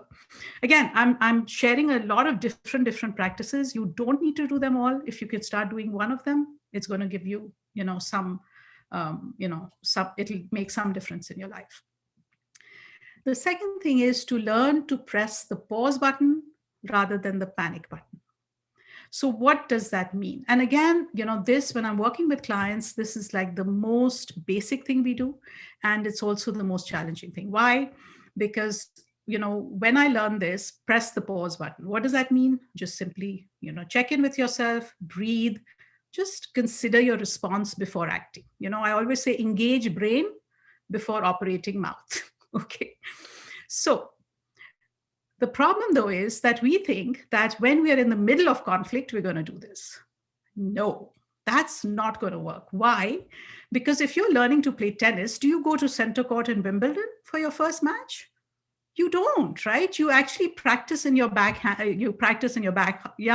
You keep doing the little practices, and so that when you go on to center court in Wimbledon, you can actually play well. Same thing with my breathing, right? That's exactly it. So you actually practice this before you hit obstacles. You make it a practice. A practice like prayer is something that you have time, space, and intention for, that you do on a regular basis, regardless of what's happening in your life, right? So press pause. And, for little children, I just say, imagine there's a pause button on your forehead, right? It's only on your forehead, not on other people's forehead. I know people who press other people's pause buttons, right? That doesn't work. So you press pause, you breathe, and you ask yourself, what's important now? Regardless of what's happening, what can I do in this moment with my arms and legs, right? That is going to lead me into the direction that I want to go. So this is the practice, pressing the pause button instead of the panic button. Okay, then setbacks. Again, like one of the speakers said, setbacks, normal. We keep focusing on the outcome. Let's start focusing on the process. Okay. What did I do well? When you have a setback, you need to accept it. Like I'm running this course for women right now, and the idea, after one lesson, they all expect it to be enlightened. Right? Now, that's not how life works. You have enlightened moments. Nobody is enlightened. We are never going to reach a point in our lives when we are exonerated from doing the work, from doing the practices, right? So once when you have a setback, you ask yourself, what did I do well? What did I learn, and what needs work? Again, it's extremely important to ask yourself, what did I do well? Because we are masters, women in particular, are masters at beating ourselves up, and it's just exhausting, right? It's exhausting. So again, focus and act on things that we can control. So again, what's important now? Instead of why me, oh my God, what we call a relentless solution focused mind. What does that mean? Any challenge. Okay, my child is having a tantrum, my husband's, being reactive, the car has broken down, okay, all of this is going on in my head, fine, let it go. It's like, if your neighbor's radio is playing in the background, you don't say, I can't do anything about it. It's annoying, but you ignore it, right? So whatever thoughts and emotions are going on, let it play in the background. Ask yourself, what can I do with my hands and legs right now? What can I do with my hands and legs to move me in the direction that I want to go?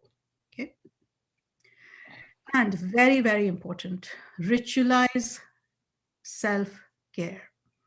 So again, when we are building a strong building, it needs deep foundations. We cannot expect to deal with life's challenges without taking care of ourselves. And when I say taking care of ourselves, there's so much misunderstanding about what that means, but it simply means nourishing your body, your mind, your emotions, and your spirit on a daily basis.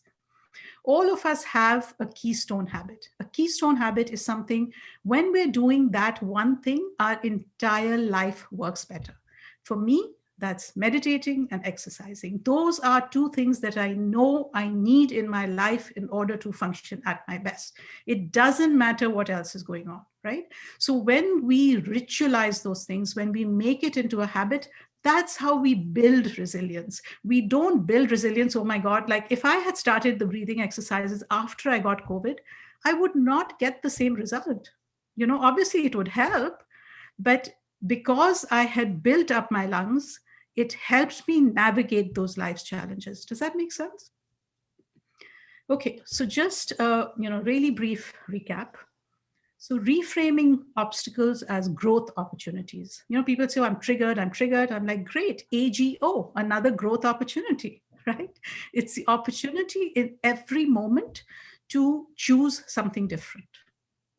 And practice, literally while you're going about the day, just practice, pause. You could have a pause button on your body, like on your wrist or your head, whatever makes sense to you. Just practice pausing, practice breathing, checking in, what do I want to do next? Okay. Focus on what you can control, what's important now. And again, reflect on setbacks and rehearse responses. Instead of beating yourself up, ask yourself, what did I learn? What needs work? What needs work? That's such a different and empowering way to move in the right direction. Yesterday I used the example of, when you have a donkey and you want to take it to market, you have two things. You have either a stick or a carrot. You can beat the donkey, sure, it'll move to market. If you're going to have an exhausted donkey, he hates you, right? But if you use the carrot, it'll actually have good night vision. It'll be like well nourished and it'll love you because you're giving it carrots, right? And that's how we deal with ourselves. And the last thing, obviously, is to practice self-care. So, the slides are already up for whoever would like them. I know it was really fast.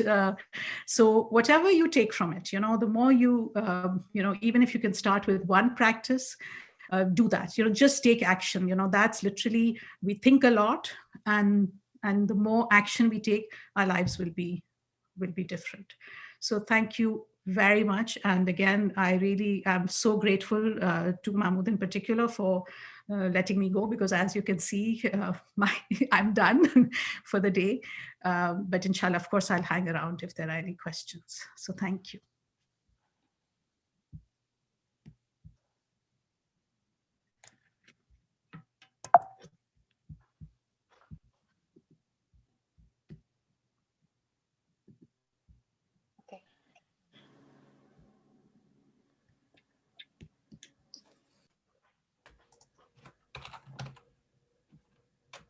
Thank you so much for your wonderful speech.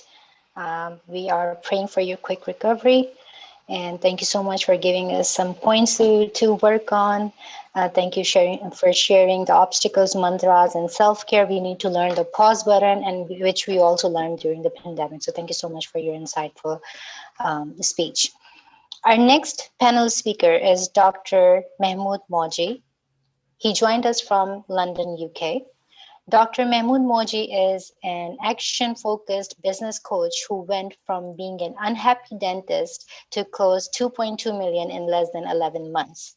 His gift of power Speaking with impact, enthusiasm, and energy has enabled him to share the stage with some of the most well-known entrepreneurs of the 21st century, including Steve Wozniak, who's a co-founder of Apple, and star actors like Harvey Specter, Michael Douglas, and Mel Gibson. Following his success, Dr. Moji wanted to help others, so he decided to offer programs both online and in person for aspiring and ambitious individuals who want to make it possible for them to live life at their maximum potential without wasting years trying difficult methods. He's been coaching employees who want to find clarity and purpose, and billionaires who want to leave a lasting legacy with the sole purpose of giving them the level of fulfillment they have been looking for all these years. If you feel that your progress curve seems to be flattening out and you are sort of hitting a plateau in life, Dr. Moji is the guy to speak to. His website is www.mahmoodmoji.com. He provided us a link to a free audiobook as a gift to our listeners, which we will be sharing on our social media chat sections. Dr. Moji's today's topic is the growth mindset. Assalamu alaikum, everyone. Thank you so much for the opportunity to be here. I was really excited to come here because it just feels like being with family and friends. As I said, Brother Hasnain Uncle, I've known him since we were kids. When my father used to go to recite in Milton Keynes, we used to spend a lot of time at Hasnain Uncle's house. Brother Wissam, Brother Hasnain Rajbali introduced us, and we spoke together at Camp Taha last year, and that was amazing. Sister Marija, we met in Davos, I think it was about 1.5 to 2 years ago, and Brother Imran's based over here in London. So it just feels like I'm around family and friends. And Sister Saba, it's been really nice to have you on here, introducing everyone the way you have. So I wanted to, when I was asked to come and share some thoughts with you, we're possibly going through the worst or the toughest time in our history. And for years upon years to come, for hundreds of years maybe, people will now be going back and talking about, COVID. And we're in it right now. And there's a lot going on, a lot mentally going on, a lot physically going on. Some of us having some really tough time. And what I wanted to come and share with you was some thoughts on how to develop a growth mindset, on probably the most important topic for me in my life is how to develop that resilience. And all the other speakers so far, they've covered resilience so much. I want to kind of tap into there a bit more and really give you some practical tips today on things you can do right now today before we finish to actually make sure that you can develop and cultivate that growth mindset as well. So, a lot of people ask, what is mindset? What is a growth mindset? So for me, what mindset is a set of internal beliefs you have, which are separated into 3 main criteria. Number 1, what do you think is possible for you while you're alive right now? Number 1. Number 2, what do you believe that the world will be able to give you? And number 3, what do you feel that you're capable of, right? When you mix those 3, for me, that is what mindset is all about.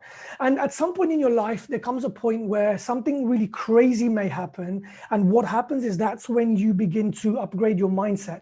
And my point is, I don't want you to wait for times like that. Times are like what happened to me. I don't want you to wait for times like that, but I want you to be able to take action from now. So let me explain to you what happened. Let me tell you a little bit about me. So in 2016, my life completely changed. So I was a dentist, and I remember leaving my clinic in 2016, January 2016, and I had a call from a lady called Lucy, and Lucy used to head up the NHS, the government system we have over here. In the UK.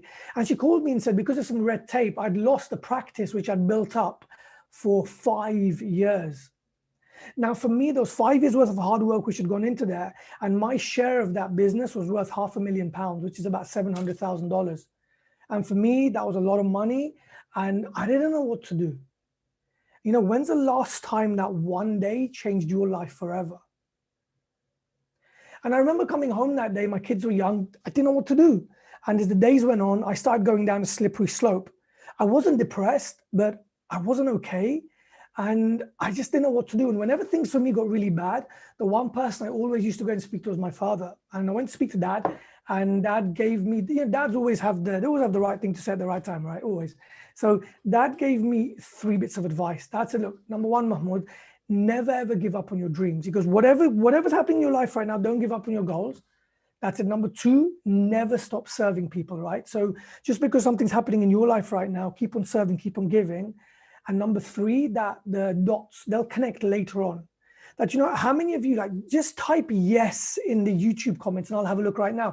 Just type yes if you've had something really crazy in your life happened, and at that point it was the worst thing which has ever happened, but then later on you realize it was actually a gift, right? It actually helped you grow in life. So just, if you can, let me just have a look at the YouTube chat as well. So just type in yes if you feel that's happened to you before, right? So sometimes the worst thing has happened. Perfect, right?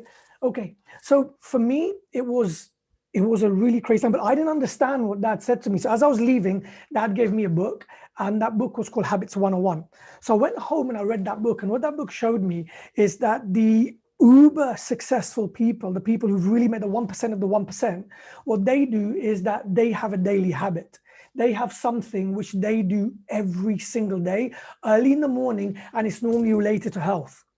So I'm like, look, I've got nothing to lose at the moment, right? So what if I started something? So I used to run every day, but I never used to. So I used to run, but I never used to run every day. And I said, what if from tomorrow I start running every single morning, early in the morning? This is London, right? Weather's really bad. So I said, okay, let's go for it. So morning came between 5 and 6 a.m. You know, wife's asleep, kids are asleep, and I'm out running. And guess how it felt? It was horrible, right? It's raining, it's snowing, it's cold in London, right? But I thought as the days go on, it's going to get better. But it didn't. It just got worse and worse and worse. But what the running allowed me to do is it allowed me to focus on me. It gave me some me time, allowed me to put my life into perspective. Even though my problems didn't get solved, what it allowed me to do is it allowed me to just think about where I wanted to go. And you know what? I found my coping mechanism. I found the way in which I was going to cope. So I chucked it out there, you know, threw out in the world, said to Allah, you know, Allah, throw me any problem you can give me now, because I know how to handle my problems. I get my trainers when I go for a run, I can handle my problems, right? And when you ask Allah anything, what happens, right? He replies. Now, I remember it was the 10th of May, 2016, and it was a Tuesday afternoon, and Mum doesn't normally call me because I'm normally at the clinic, but this time Mum called me. I picked up the phone, and Mum said to me, Dad had been taken to hospital. Now, you know, many of you may have known that Dad was a speaker, and Dad may have come to your places to actually recite. And so since January, Dad wasn't able to speak because Dad had a very bad cough. We were just at the consultants a month ago, and they said, look, it should be okay. Come back in summer, we'll run some tests. So what happens is I turn up at the hospital, and Dad's got an oxygen mask on him, but he looks well, he looks okay. And the evening comes, just me and the consultant, it's just me and Dad in the room, and the consultant walks in. And as he walks in, I remember him clearly. This guy looked like he was 194 years old. He looked like Yoda, right, from Star Wars. Clearly remember him. And he walks in the room and he says to me, you know, Mahmoud, what do you want us to do? And I'm like, what do you mean? And he raised his voice. He goes, Mahmoud, you know, what do you want us to do? And at that point, I didn't understand. He said, come outside. And we walked outside. The distance was a small distance, but it seemed like it went on forever. And as I got outside, he said, look, Mahmoud, I can't explain to you what's happened. We don't have a reason, but Dad's become a very sick man. And he said, do you know there's those times when you need to get your loved ones, your near ones, your dear ones around? Because this is it. And, you know, have any of you ever felt where you just kind of come out of yourself and you're looking at yourself? That's how I felt. And I got my mom, I got my wife, I got my sisters in the room, and I explained to them that we could be losing the rock of our life. And I went home that day, and the only way I knew how to cope was through running. So I got my trainers on that night, and all night I just ran and I ran and I ran. And I did that every single day after that. And what the running allowed me to do is it allowed me to focus on Dad rather than on me. Type yes again in the chat box. That have you ever woken up at any time in the morning and you know that something's wrong, but you just don't know what it is? It just feels like there's something, right? When you felt that, just stop chatting, right? Okay. So it was Sunday morning, the 15th of May. I woke up and something just didn't seem right. Didn't know what it was. I went for a run and I dashed to the hospital. And the nurse said to me, Mahmoud, I'm happy you've come in. Dad hasn't had a very good night. So I went in. Dad had a CPAP mask on him. What a CPAP mask is, it blows really, really fast air on you. So you can't speak at all. And then Dad said to me, get me a piece of paper and a pen. So I got my dad a piece of paper and a pen. And what Dad wrote on that piece of paper changed our lives forever. Dad writes on there, Mahmoud, it's my time to go. And I'm like, no. I said, there's so much we've got to speak about, right? You know, I've so much I need to tell you about me. And Dad goes, no, time's over. And sometimes in life we say tomorrow, we say tomorrow, but what if your tomorrow was never going to come? What if this was it? What if this was it? And for me, that was it. Dad said, I give you till 4 o'clock and then I'm out of here. He said, bring whoever you want to come and see me, 4 o'clock, I'm out of here. And Dad died that day at 6 o'clock, 2 hours after he said he would. And when Dad passed away, each and every member of my family was holding Dad's hand while he passed from this world to the next. And as the days went on and I reflected on Dad's life, there were two very, very, very clear messages early on which came out and hit me. That number one, when Dad died, he was happy, no regrets. Dad had done everything he wanted to do. My life, full of regrets. I was in a profession that I hated. For the first 7 years in dentistry, I loved what I did. The next 7, I hated it. But I didn't know what else to do, right? I wanted to be able to speak, inspire, help people, but I had a stutter. I couldn't speak. A doctor said to me, Mahmoud, you won't be able to speak as long as you've had a stutter for 2 years. That's it. It's there for life. I was embarrassed. I didn't know what else to do. All I thought, I'm just a dentist. What else can I do? And that is the day when I said that I was going to take a stand. That's the day when my mindset shifted from a fixed mindset to a growth mindset. For me, I made a decision on that day that, the skills, the traits, the talents that I have are not fixed at birth, but that's something which I can grow. They're malleable. I can shape them. I can grow them. Given a long enough time frame, I can make them happen. And that's the day which shaped everything for me. And that's the day when I said I was going to do more, become more, serve more, but I was going to get out there and do everything that I wanted to do. Second lesson from Dad's death, that Dad was totally right. The dots connected for me perfectly. That number one, that if I didn't, do you remember what Dad said to me? The dots will connect. That if I didn't lose my business, I would have never found the coping mechanism to be able to deal with Dad's death through running. But the more I thought about it, the dots connected even more. That if Dad didn't die, I wouldn't be here with you right now, because my journey would never, never, never have started. And you're probably thinking, why are you sharing this with us? Big reason why. Because I don't want you to have any regrets. No regrets, right? And do you know what the biggest regret in life is? What the biggest regret in life is, and if we had time, I'd ask you to type it out. The biggest regret in life is not that I wish I'd worked more, or I wish I'd earned more, or it's the biggest regret, not even is I wish I'd done everything I wanted to. That's not even the biggest regret. The biggest regret in life is I wish I'd led a life on my terms, a life true to me, a life not governed by the expectation of others, right? A life on my terms. And for me, the one thing I was worried about so much, each and every one of us right now who are listening to this, we're governed by someone's expectation of us. It may be our spouse, it may be our siblings, it may be our friends, it may be our family. But, there's someone right now whose opinion about you matters more than your opinion about you. And my point is that if we don't get rid of that right now, we will never grow. And I learned that day that the biggest thing which was holding me back was other people's opinions of me. That what if they laugh at me? What if it goes wrong? What if this happens? And that's the day when I said that I was going to break it. But my point is, why do you have to change in a state of suffering when you have the opportunity right now to change in a time when you can be happy, right? There's a great quote by a philosopher called Cooley, and he says, I am not what I think I am. I am not what you think I am. He goes, I am what I think you think I am. Think about that, right? I am not what I think I am. I am not what you think I am. I am what I think you think I am. And what does that mean? What that means is we don't live life based upon what we think of ourselves. We don't even live life based on what other people think of us. We live life based on what we think other people think of us. And we live our whole lives like that. And the point is that there's going to come a time in our lives when, you're at the doctor's surgery or something happens or someone dies and you say, do you know what? I'm going to make something different. I'm going to change my life. Don't wait till then. Don't wait until what happened to me. Today, what I want to be able to give you is I want to be able to give you 6 practical tips you can take today where you can change your life completely, where from tonight you can be leading a totally different life, where you can develop the mindset you need to be able to grow, give, serve, and become more than you ever thought you could, right? I don't have enough time, so I'm going to speak fast. I need you to listen fast, but also what I'm going to do at the end is I'm going to break these points down more. And I've got a copy of my audiobook. It's 5 hours, right? It's on my site. I don't want you to buy it. I'm going to give you a link at the end. Just go and download it and please listen to it. But what I want you to give me back for that is when you listen to it, and whatever you change in your life, I'd love you to contact me back and tell me what actual changes you made, because I'd love to be able to listen to you, okay? And tell me what actually happened. So I want to tell you about the 6 main keys, right? And if you can develop these, if you can put these 6 inside of you, life totally changes. So the first one is to actually understand that we're all born average, but we've got an unlimited amount of potential. That Allah has put us on this earth was an unlimited amount of potential. It wouldn't be fair for him to have put a lid on us, right? It wouldn't have been fair for Allah to have allowed me to do something, right, which you couldn't do. That wouldn't be fair. And we know he's fair, right? So that could never, ever happen, right? You've heard this story where people go, what's the richest place on this earth? Is it the diamond mines of South Africa? Is it the oil fields of Saudi? Is it Canary Wharf? Is it, is it Wall Street? What is the richest place? And they say, well, the richest place is the graveyard, the cemetery, right? Why? Because that's where people are buried along with their potential, right? Books never written, ideas never invented, businesses never started. Why?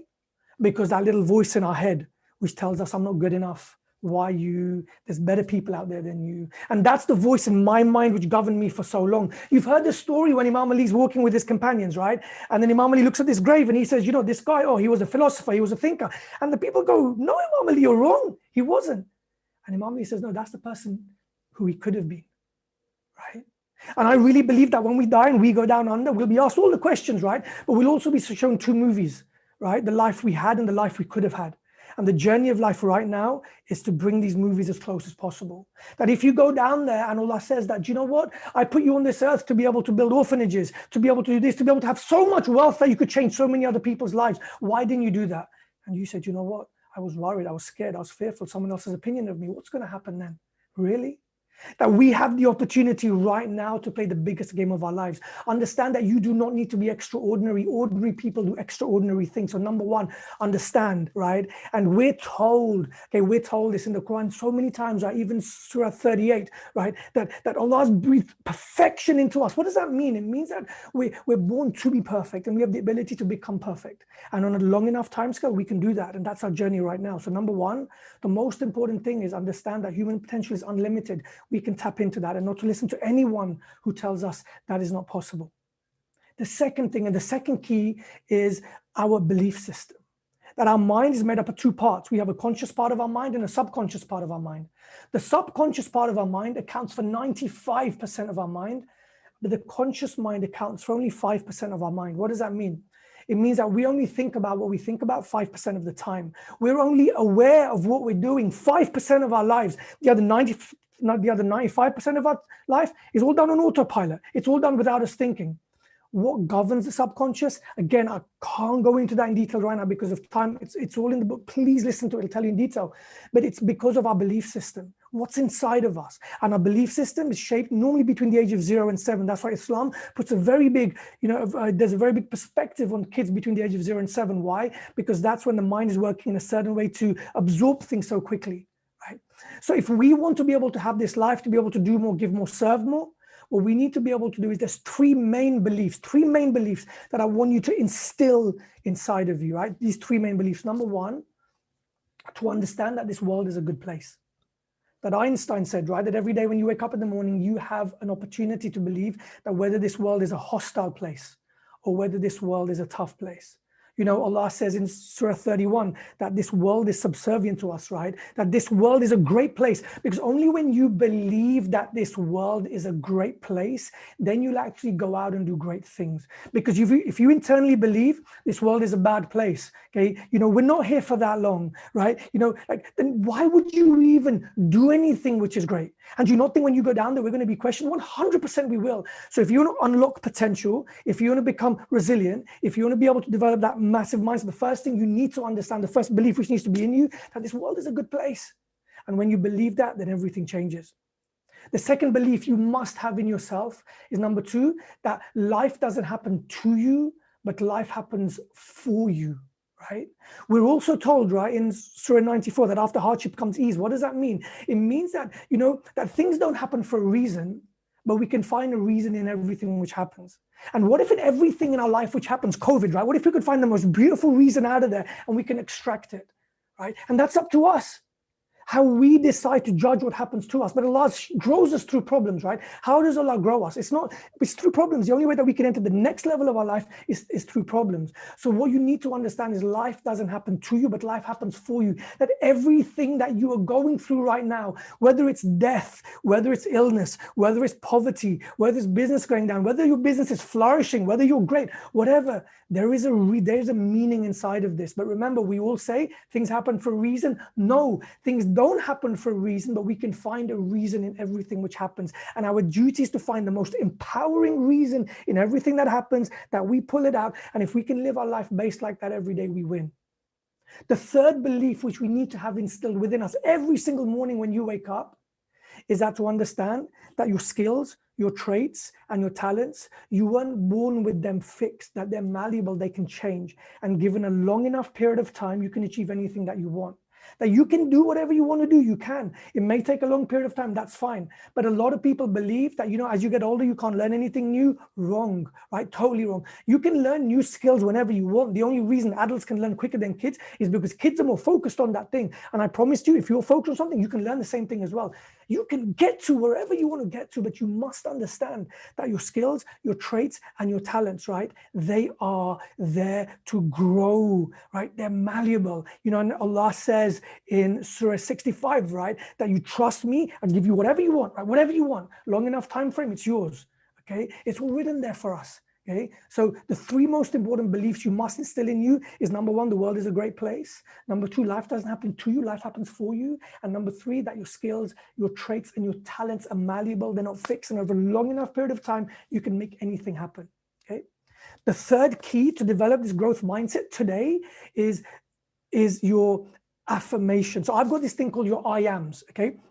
So what it is we spoke a moment ago about your subconscious. One of the ways to get things drilled into your subconscious, to make sure your subconscious learns it very quickly, is through affirmations. Now, science has shown us the two most powerful words in the English dictionary are I am. And whatever comes after I am goes within the subconscious really deep, right? So most people say, I'm not worth it, I'm not very good at this. It's all negative. I am, right? But the point is that what if you could have an I am which is powerful? Look at the person that you need to become. And maybe it's you need to be fearless. Maybe it's you need to be courageous. Maybe you need to think you're enough. So your I ams become I'm great, I'm courageous, I'm fearless. And what I do every single morning, like my routine is I run early in the morning every single day for the last 4.5 years. Again, I'll continue doing that. And while I'm running, I shout my affirmations, my I ams, I scream them.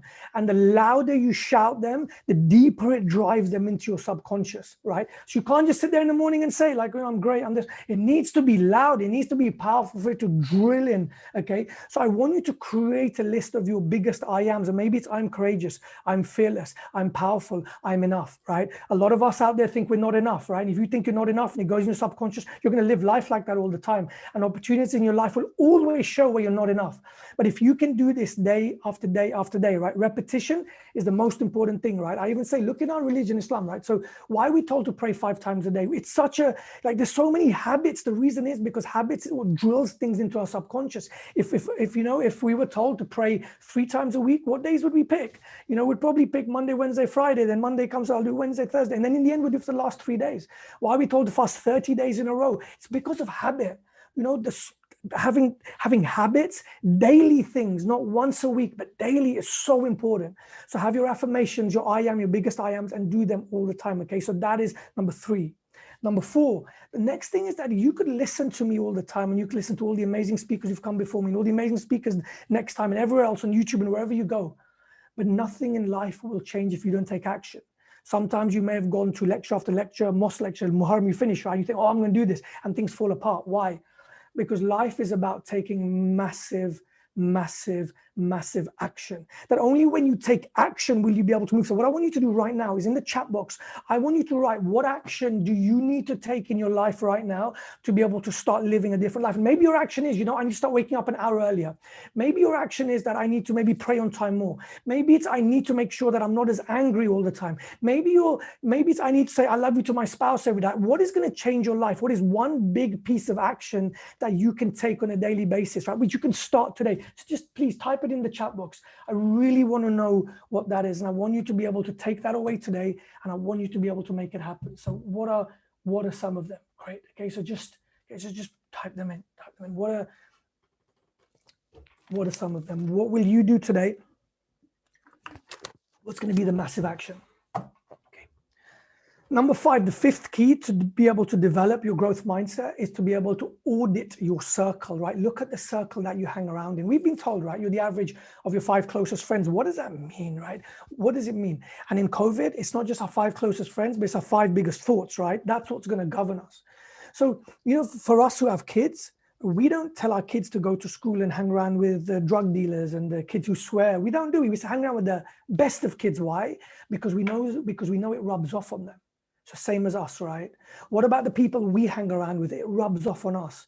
So what I want you to do is look at your 5 closest friends, and the way to do that right now is just pick up your phone.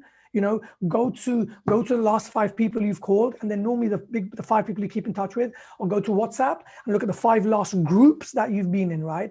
And I want you to give them, each person on there or each group, I want you to give it a number between 1 and 4. 1 is this group or this person, they inspire you, they lift you up, they push you, they want you to be the best version, they encourage you so much. That person, give them a 1. Put a 2 next to the person who's toxic, the person who puts you down, the person who's always telling you can't do it, person who's always negative. Okay, put a 2 by them. Put a 3 by the person who tells you that, do you know what, you're doing too much, you should do less, chill out, take it easy. And put a 4 by the person who just doesn't fit any of the above 3. The idea is to add as many more number 1s in your life as you can, and the idea is to get rid of as many 2 or 3s in your life as possible. But the question people ask me, Mahmoud, 2 and 3s, what if they're my family, right? That's a topic for another day. We don't have time to get into that right now, right? But the thing is that we need to be able to add a lot more of those 1s in our life, and we need to be able to get rid of the 2s and 3s, okay? And the 6th point, and for me, this is a massive point, is there's 1 word which I want you to implement using in nearly every sentence you use from today. See, what it is that when people are on this mission to become more, do more, serve more, there's a lot of, for example, I don't have that much money, or I don't have the business, or I'm not happy, or I haven't got that great marriage. It's always those statements. And what happens is when you give those statements to the mind, it's blocked. There's nothing else the mind can do. So it believes that, and it finds every single way for it to show you that in life. One of the most powerful words you can use after every sentence like that is the word yet, right? Y-E-T, yet. So, I don't have that much money yet. I don't have that business yet. I'm not happy in the marriage yet. I don't have that yet. The moment you put yet there, it opens up a loop in your mind, and the frontal lobe knows that maybe you haven't got it now, but it's a place we can get to. So what it does is it finds pathways. It'll find things for you to be able to do, to be able to get there. So that word yet is so important. So from now, whenever you say something and you believe it's true, but it's something which possibly you don't have, or it's holding you back, just put the word yet after that, which shows your mind that you don't have it yet, but you'll have it soon. Say, for example, I'm not waking up for Fajr yet, right? Why? Because now the mind knows, okay, so yet, which means we're going to be able to do it. So let's find a way to, let's find your way to, get to bed a bit earlier, or whatever it may be. If you can implement these 6, my promise to you, your life will change. And I wanted to give you some practical tips today to be able to make it work, okay? I've got a few more minutes. What I want to do first of all is I'm just going to put a link right now in the YouTube channel right now, and I'm just going to share with you a link on the screen as well. And I want you to go here, and I want you to just grab a copy of my audio program. It's 5 hours. And inshallah, what that is, it's called Create the Ultimate Life. And it's 5 hours where I just go into depth about all of this, and I really hope that it helps you. And I'm sure it will, to be able to shape that most amazing life for you, your kids, your spouse, your family. But again, the one thing which I want you to do as a thank you, this is the way you say thank you to me, is please that once you've been through it, do send me a message, an email, you can just find my details out there. Just let me know how it shaped your life. I'd love to be able to know that, right? So I'm just going to put the link on the YouTube channel right now. And I will just share the screen with you for a moment as well. So I'm just gonna. And I just wanted to interrupt here. I apologize for that, Dr. Moji. So you can share the screen if you like to. You're able to. Thank you very much. So I'm just gonna share with you that screen. Here we are. So it's just www.bit.ly/Ahlul Bayt Media. Okay. So if you can just go to there. And inshallah, what I'll do after that as well is I'll aim to send you a few emails every week, which are there to inspire and motivate you as well. Okay. But please go on there. Don't get it from the website. It's paid there here. It's just my gift to you for being here. So please, okay, so please take that. So I want to be able to finish with a story which is so important to me, and it kind of wraps everything up that we're doing. You know, this story really hit me hard. It was a story about a young boy. And, you know, with young boys, they, you know, a lot of the time they want their fathers to be able to take them out. Dad's busy working. So this, you know, the father said to his young boy, you know, tomorrow morning, I'm just going to take time off work and we're going to spend the whole morning together, just me and you. And the son's like, wow, Dad, brilliant. You've never done this before. And Dad's like, okay, fine. So, so 7 o'clock comes, child runs downstairs and goes, Dad, I'm ready to go. Dad looks at his watch and thinks it's 7 a.m. I didn't expect this now. Dad's reading his newspaper and he needs 20 minutes more before he finishes. So he thinks, what can I get him to do for 20 minutes? So he looks through the paper and he finds a picture of the globe, right, of the world. And he tears the picture of the globe out. He tears it into 20 pieces. He puts it down on the glass table and he tells his son, do you know, okay, make this puzzle, okay, put the globe together. And once you've done that, then we'll go. Knowing it's going to take him 20, 30, 45 minutes, maybe that'll give Dad enough time to finish his food, finish his coffee, right?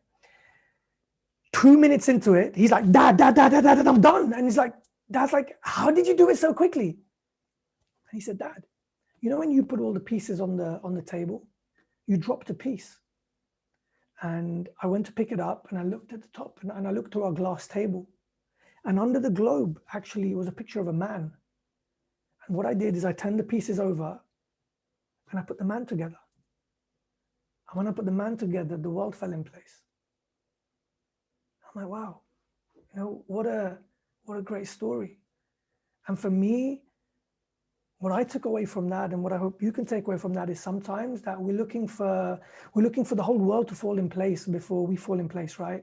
That sometimes it's, you know, because of our spouse or because of our kids or because of our in-laws or because of COVID, right? There's always something. There'll always be something. If it's not COVID, there'll be something else. But what Allah truly tells us is that once you put yourself together, then everything will fall into place. And what I want you to do is to be able to use these 6 points which I've given you, and hand on heart, I promise you that I would never tell you something which I don't do. And I do my best to live by these 6 principles every single day. There's more in the book. There's more on my YouTube channel. Please listen. But I try to live by these every day. And you know, as you grow and you want to become more, do more, give more, Allah gives you more problems, right? That's how life is. That's how Allah grows you.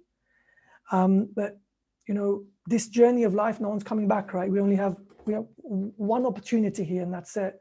And I hope that, you know, we all have, you know, because the other speakers are amazing, and I hope we've given you something today where you can take it away and you could really, really, really change your life from today, no matter where you are.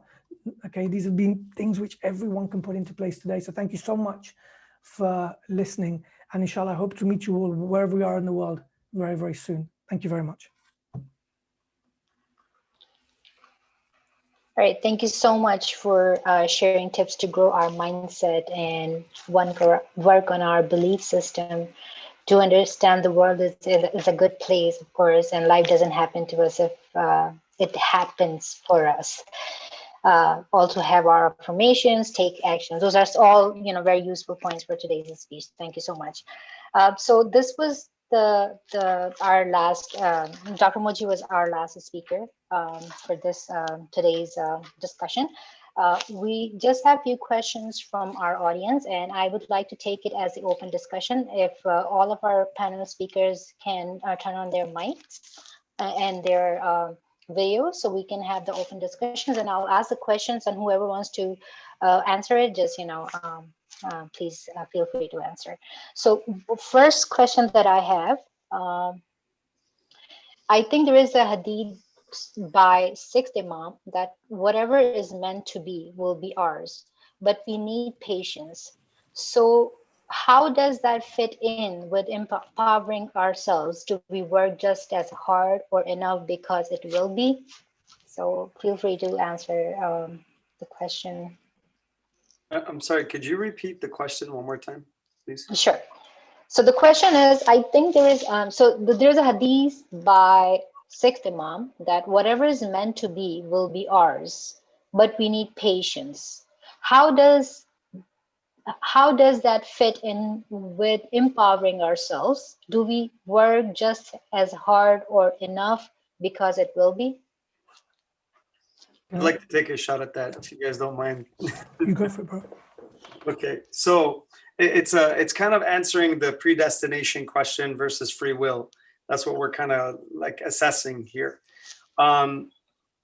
If you get one person who asks you, okay, is it predestination or is it free will? Imam Sadiq has a beautiful hadith on this, and I'm sure some of you have heard it, and it's a famous hadith. But he says a person asks him about this same question, and he states that, okay, is it predestination or is it free will? Imam Sadiq alayhi salam says, Amrun bayna amrayn, meaning that is a condition between two conditions. Then he actually says, he asks the man, he's like, stand up. So he stands up. And then he asks him to lift one leg. And the man says, okay, he does it. Then he goes, at the same time, now lift your other leg. He couldn't do that. So on this kind of level, you have to understand that if you want even a more in-depth understanding, even a greater hadith, go to Nahj al-Balagha 273 in the short sayings in the back. Imam Ali explains 7 points about, it's a beautiful, beautiful understanding if you just get the commentary to that hadith. It's beautifully put together. But I'll leave that for this point. Imam Ali alayhi salam also states, he says, "Ad-du'a bila amal kal qawsi bila watar." What that means is a prayer, a supplication without action is like a bow without a string. You cannot do anything. So destination is set. Allah is. Everything is. Allah doesn't need to get to know anything about you. Allah has set the maze. All the conditions are there. Okay. Now you are in the maze. The only thing you have control over is your own decision making. When you make that decision, the consequences are already preset in your decision. So you have to understand it's the condition between two things. The conditions are already set. You make the decision to move towards that. So it's not that it's Allah's, he says it's not jabr, meaning that it's not predestined, or tafweed, where you have complete free will. It's a condition between the two, meaning that Allah has set the conditions already. You cannot change those. Those are not things you can control. But He's also giving you the power to choose between these conditions. So at the end of the day, you have that capability. Allah has given you that. He's given you the ability of choice. And as I said in the presentation, Imam Ali alayhi salam states that if his companion, he's explaining one of his companions in Nahj al-Balagha, and he says if he's confronted with a decision, he looks at which one is closer to regressive desire, which side is closer to regressive desire, and he goes against it. And also in the Quran it states, فَأَمَّا مَنْ خَافَ مَقَامَ رَبِّهِ وَنَهَى النَّفْسَ عَنِ الْهَوَى فَإِنَّ الْجَنَّةَ هِيَ الْمَأْوَى. Surely the person who fears the state of his Lord, meaning fear, disappoint Allah Azza wa Jal, surely if a person has that in his heart, then he will refrain himself from regressive desires, and then surely heaven is his abode. So on that level, you see the whole system at play.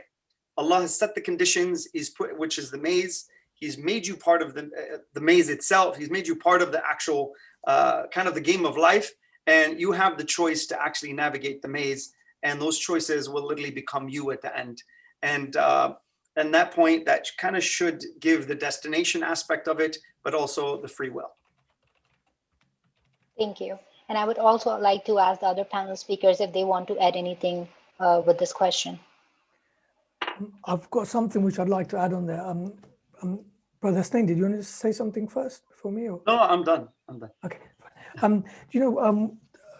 The part which I got from the question is how much effort you put in, right? For me, it's like, is it destined or not? Imam Ali says a great thing, right? Where there's two types of risk. There's the first type, which will come to you wherever you are, right? You can be on top of a mountain or on top of Everest, not doing anything. That'll come to you. But there's another bit, right? The bit which is the major bit, and that comes through the hard work and the struggle. So my point is that, we got to do the work. And the harder you work, the more you get, right? And that's what we've been told as well, right? The more effort that you put in, the bigger that you want, the more impact that you want to have, the more you will get.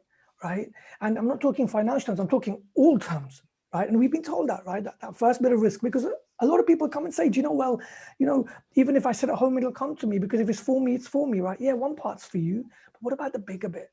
What about the bigger bit? What about the real bit? What about the reason why you're here? That bit will only come through the struggle. Excellent point. Okay, thank you.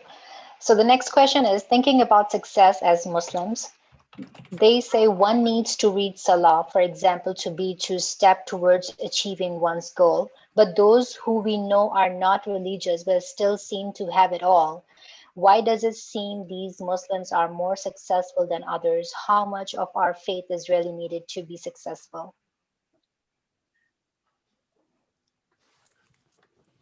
So, I can take another shot at that if you guys don't mind, but again, I don't want to hog the whole mic, so but don't let me. So I'll do it. Just don't let me do it. I mean, go ahead. I mean, okay. So on that level, it's again, just give me the question one more time, just so we just have there. Sure. So the question is, thinking about success as Muslims, they say one needs to read Salah, for example, to step towards achieving one's goal. But those who we know are not religious but still seem to have it all. Why does it seem these Muslims are more successful than others? How much of our faith is really needed to be successful? Okay.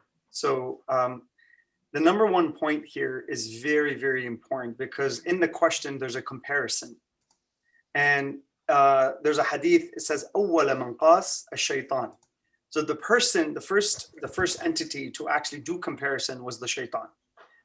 When he compared himself to Adam, he says, أنا خير منه خلقتني من نار وخلقته من طين. That's also a comparison. So when he says that you've created me from fire and you created him from clay. So, and he says, I am better than him. So the first entity was to compare, was on that level. So the shaitan was actually telling Allah, listen, you want me to submit? I'm not going to submit to him. I'm going to submit to you. To you, I'm good. But to him, I'm not going to do. So when he's rejecting Allah's command, he's saying, when we reject someone's command, you're saying, I have a better understanding. I have more know-how. But look who he's rejecting. And we can get to these kinds of points. But at the end of the day, that comparison factor, if you want to truly compare this way. Don't just take half of the comparison. Take all of it. When you look at someone and they have a bigger house than you, they have a better car than you, don't think they don't have problems. Go to the inside. See that they can't sleep 2 hours a day. Maybe they have cancer. Look at their problems. Look at their conditions. Compare, take those two.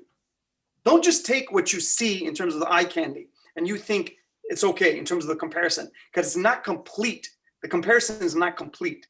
If you want that person's life, which is an inferior perspective, meaning I'm down here and I think this is better. That's the comparison, okay?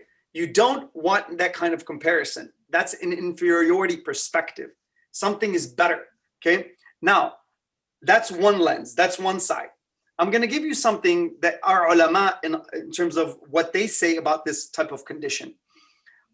This is something that's very, very powerful.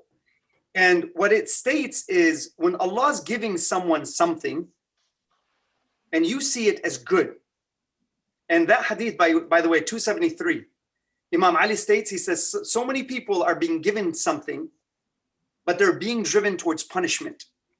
But in our perspective, oh my God, look what they have. You might not want the wall that they're going to hit, because at the end of the day, that's what they're being driven towards. Allah's rewarding bad behavior. If you get yourself in that kind of level, you've left Allah. And no matter what Allah has given you, He's literally driving you. This is called a concept called al-istidraj, where Allah starts giving. They've left Allah, and He starts giving for the sake of what? Punishment. That person is being punished by the giving. That is a danger. So now from here, that's that concept. So the second element is, when I have the inferiority aspect, I have what? Grandiosity as well. I can have a superior perspective. And what that means is I'm better, like the shaitan mentioned. So take shaitan's story, which is superiority. Take Qabil and Habil, their story in the Quran. One brother thought he was better than the other, or not I thought better. He was, one supplication from one brother was accepted, the other supplication wasn't accepted. That comparison and the comparison of the shaitan, inferiority, superiority. Where should I be as a person? How do I remove comparison? This is how you do it. Imam Ali alayhi salam states that contentment, as my brother Imran stated, contentment. Where is comparison when I'm happy with what I have? My heart is satisfied. It's fulfilled. That Imam Hussein, he stands on the land of Karbala and everyone's been literally taken from him. And he says, Rida'an biqada'ik. I'm content. My heart is filled with what, it doesn't matter on that level. I'm satisfied. With all this, I'm still content. The heart, when it touches this, Imam Ali states, he says, contentment is a wealth that never exhausts. When you are content, there is no more comparison. So drop the comparison, drop the 1 to 2 aspect. And there's 2 types. If you want to go further, I'm just going to give you this little point and I'll finish. But there's 2 types of comparison. Al-qiyas al-nadari wal-qiyas al-haqiqi. What that means is this. On that level, there's illusion qiyas. And I'll give you an example. Somebody goes to Hajj and they shave their hair. Okay, I'll just shave my beard as well. No, there's a problem with that because it's part of cleanliness. That's a problem. You can't do qiyas. You got to be very careful with the details underneath. And the qiyas al-haqiqi is when you can actually set it up properly in all the details underneath the category that you're comparing to the other category, match. That's not easy. It's not easy. So be careful with what your eye looks at. Be careful with that. Trust me, if you drive your heart to the things that your eye sees and your heart gets so close, it attaches to the wrong things, God help you. So be careful with these kinds of things when you're moving towards something. And from there, I think, hopefully I didn't take too much time, but these are just 2 points that I'm really passionate about. So I'm sorry if I took a little too long. So I would like to ask Dr. Raji if he wants to add something. Sure. This goes back to the concept of gratitude that I talked about earlier. When you think about that, in answer to this question is that gratitude, for example, contradicts this just world hypothesis. What do I mean by that? Which says that, we get what we deserve in life. So good things happen to good people, bad things happen to bad people. Doesn't work like that. This comparison that Brother Wissam talked about is so profound. See, with gratitude, with that attitude of gratitude, if we get a realization that we get more than what we deserve, then it's a good thing. When we say it's a good thing that we don't get what we deserve, I am grateful, I would say, because I get far more than what I deserve. If I change my mindset to that, then these comparisons pale into significance, number 1. Number 2, when did Imam Ali alayhi salam said, by the Lord of the Kaaba, I have been successful? Not at the time of Ghadir, not at the time of Khaybar, not at the time of whatever other things happened, except when Ibn Muljim did what he did in Masjid al-Kufa. The idea of success is not taking or having. The idea of success is giving. Imam alayhi salam gave the ultimate, he gave his life. And this is the yardstick of success and the mindset of gratefulness and the mindset where we are not in a scarcity mindset, that we are in a mindset where we are grateful and show that gratitude. So that's how I connect to the comparison that's being made about who is successful and who is not successful. Thank you so much for that. Thank you. Dr. Majid, do you want to add anything? I don't think I can add anything to that. Absolutely brilliant answers. Honestly, really, really powerful, weighty answers. Thank you very much. Okay, thank you so much. So the hadith on the flyer, which I'm going to read it right after this question. How do you know what to look for from within? Where does one find the strength? So I'm just going to read the hadith from the flyer. Imam Ali ibn Abi Talib alayhi salam said, your sickness is from you, but you do not perceive it, and your remedy is within you, but you do not sense it. You presume you are a small entity, but within you is enfolded the entire universe. Therefore, you have no need to look beyond yourself. What you seek is within you. If only you reflect. That hadith needs probably 3 hours to explain. So if that, yeah. but more. Any of you guys want to take a shot, please go ahead. Again, this is something also very close to my heart as well. But let me just interject very quickly. I'm sure Wissam has some profound thoughts on this. But to me, I look at this with again a broader mindset. It's all about, when you're talking about that universe within you, it's all about the difference between self-esteem and self-worth. What do I mean by that? Self-esteem, as Mahmoud also talked about, that self-esteem is something that others think about you, or what you think others think about you. So you have a PhD, you have a great degree, you have great grades, you're driving a fantastic car, you're in a great home. It's what you think people think of you that satisfies you. Self-worth is what you truly believe who you are, the strength of character, whether others think well of you or not. Your strength of character and your thinking will elevate you and take you to that altitude that I talk about. And therefore, these, this basis is really on the idea of self-worth. And when Imam says this whole universe is within you, or Maulana Rum said something very similar, taking from that to say that there is this ocean. You're a drop in the ocean. No, you're not. You are the whole ocean in the drop that you are. And that truly is at self-worth and recognizing who you are. And it's your mindset, as Mahmoud so eloquently mentioned, that when you're going to have that growth mindset, then that self-worth will come to the fore and you will reach to the highest of the potentials that Allah subhanahu wa ta'ala has granted, be it a man or a woman, a child or whoever. The idea is to reach that potential that Allah has given to every human being, as has been eloquently spoken by the other speakers. Thank you. Thank you. Anyone else would like to add on this? I've got something that I'll add to that. It's just like, how do you find that person within you, right? So, okay, so as it said, that it's all within us, right? But how do we find that person within us? So for me, it's like, what practically can we do to be able to find that person within us? And for me, it's like, the way that you actually dig into the person who you're meant to be, the real version of you, which maybe right now is hidden, is you find the things which are gonna scare you the most, the things which you find that you don't want to do the most, and they're the things which you have to go and do. I share a story quite a lot about, it's a great example. Back in the olden days, King Arthur, he was sitting on a round table with all of his knights, and he goes to them, go and find the Holy Grail. They're sitting in a castle in the forest in England, right? And then he tells them, go and find the Holy Grail. And they're like, what's the Holy Grail? And then he raises his voice, he goes, go and find the Holy Grail.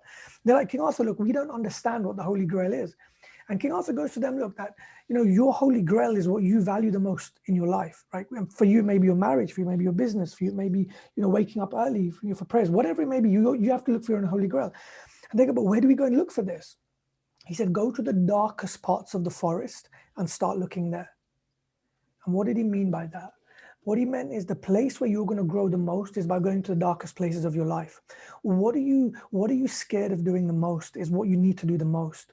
You're scared of speaking? Go speak. You can't wake up early? Wake up early.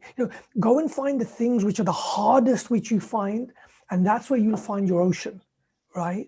So, and it's all in there. But what many people tend to do is they keep doing the things they're very good at, and we don't grow. And we normally don't do the things we don't like doing. There's some things which, like, you don't need to, suppose you don't like doing admin, don't go and do admin, right? But I'm saying the things which are going to grow us. Like going out every single morning, go for a walk, get some fresh air, get some exercise. You don't like doing that, do it. It's going to help you. And in there, you find it hard to wake up exactly in the Namaz time. Go do that, because that's what's going to grow you. And in there, that's where you're going to find your ocean. Wissam, I'm sure you've got something more, like something amazing to add to that as well, please. No, I'm really grateful. I've learned so many things from you guys, and I really thank you for just taking the time to enlighten yourself and really get to a certain point where we can share this information. But I benefit so much, because there's an energy that's driven, and I think that's so beautiful between human beings. So I would share this, like in the Quran, it states when the magicians actually were challenging Musa, and when the magicians actually challenged him, they said, okay, throw down your cast and cast what you need in terms of from there. I'm sorry, I'm going to stop just for right there. Could you read the question just one more time? You don't have to read the hadith, just the question. Sure. So the question is, how do you know what to look for from within? Where does one find the strength? Okay. And so to look for from within, what do you, when you look to the inside, so take your conscious flashlight and point it toward your subconscious wiring. On that level, that's literally our journey to the inside. But what are we looking for? As Brother Mahmoud mentioned, what are we looking for? What should our main point of view need in terms of that? So Imam Ali alayhi salam says, your sickness, okay, has its remedy. It's inside of you. Okay. In Dua Kumail, he says, Yama ismuhu dawa wa dhikruhu shifa wa ta'atuhu ghina. Okay. He says his name is a remedy. For what? When I mention Allah's name and it's connected to me, there's a cell in your brain that holds the name of Allah. Think about that. How much weight does that have? But imagine this. There's a part of you that also has the emotions that are connected to that cell. What is that? Ask yourself, what is that? That calmness that you feel, that spirituality, what is that? How do I gain more of that? Where Imam Ali alayhi salam, he says to Kumail, he says, what sprinkles in you overflows in me. What is that? That when they can fire a gun now behind a Buddhist monk and they don't move, why do we doubt that Imam Ali, we can take out the arrow from Imam Ali's ankle when he was in prayer? Why do we doubt that? It's hard to get ourselves to this emotional state, this spirituality that we feel, and we call it like that. Imam Ali's calmness is incredible. So I ask Allah all the time, Ya Allah, if I can handle it, in my sujood, give me one thought and one emotion that went through Imam Ali's mind and his heart. I don't know if I can even handle that. I don't know what that is. Because at the end of the day, he's elevated to such a point that how does a person lift the gate of Khaybar? Lift the gate of Khaybar that 40 people couldn't lift. But he can't break a piece of bread in terms of temptation. And what does he say here? He says that I lifted the gate with a spiritual strength, not a physical strength. So you can multiply who you are. When you submit to the ultimate form, when you look to the inside, there's a logo inside your heart that you have to find. And it's Allah's footprint. It's his, not footprint, his fingerprint. The way he's created you is this. He's made you in love with him in terms of this aspect. How? He's made you love Hubbul Kamal, Hubbul Jamal, wa Hubbul Khair. The atheist even worships Allah, doesn't even know it. How? Because he loves to do good. That's inside your heart. Remove that. Try to remove that. You won't be able to. Allah's fingerprint is there. That's his logo. He's machined you this way. And when you understand that it's already inside of you, Imam Ali is talking about your fitrah. Go back to that. When you talk about the fitrah, that's your hardware. Just like the hardware of a spider when it's weaving its web, that's the hardware. Go back to that, you'll find Allah. Now, what do our ulama say in terms of the conscious mind versus subconscious mind? Here it is. What is an-nafs al-mutma'inna? When you start with there in terms of trying to find Allah inside of you, An-nafs al-mutma'inna is literally this. When your conscious mind overtakes your subconscious mind. That is an-nafs al-mutma'inna. Your inclinations, conditions, everything else that is there, our ulama say al-aql al-batin versus al-aql al-zahir. When this can overtake this is where, as my brother mentioned, when he says, Fustu Rabb al-Kaaba, I've been challenged at the highest level to face death and look at it through its eyes. And I wasn't afraid to come up from sujood. Imagine someone's behind you and you know they're going to strike you, but you still come up. Why? Because your faith is greater than your own life. That gives you the peace and the security. When you find Allah inside your heart, the first thing that gets created is security. Ala bi dhikrillah tatma'innul qulub.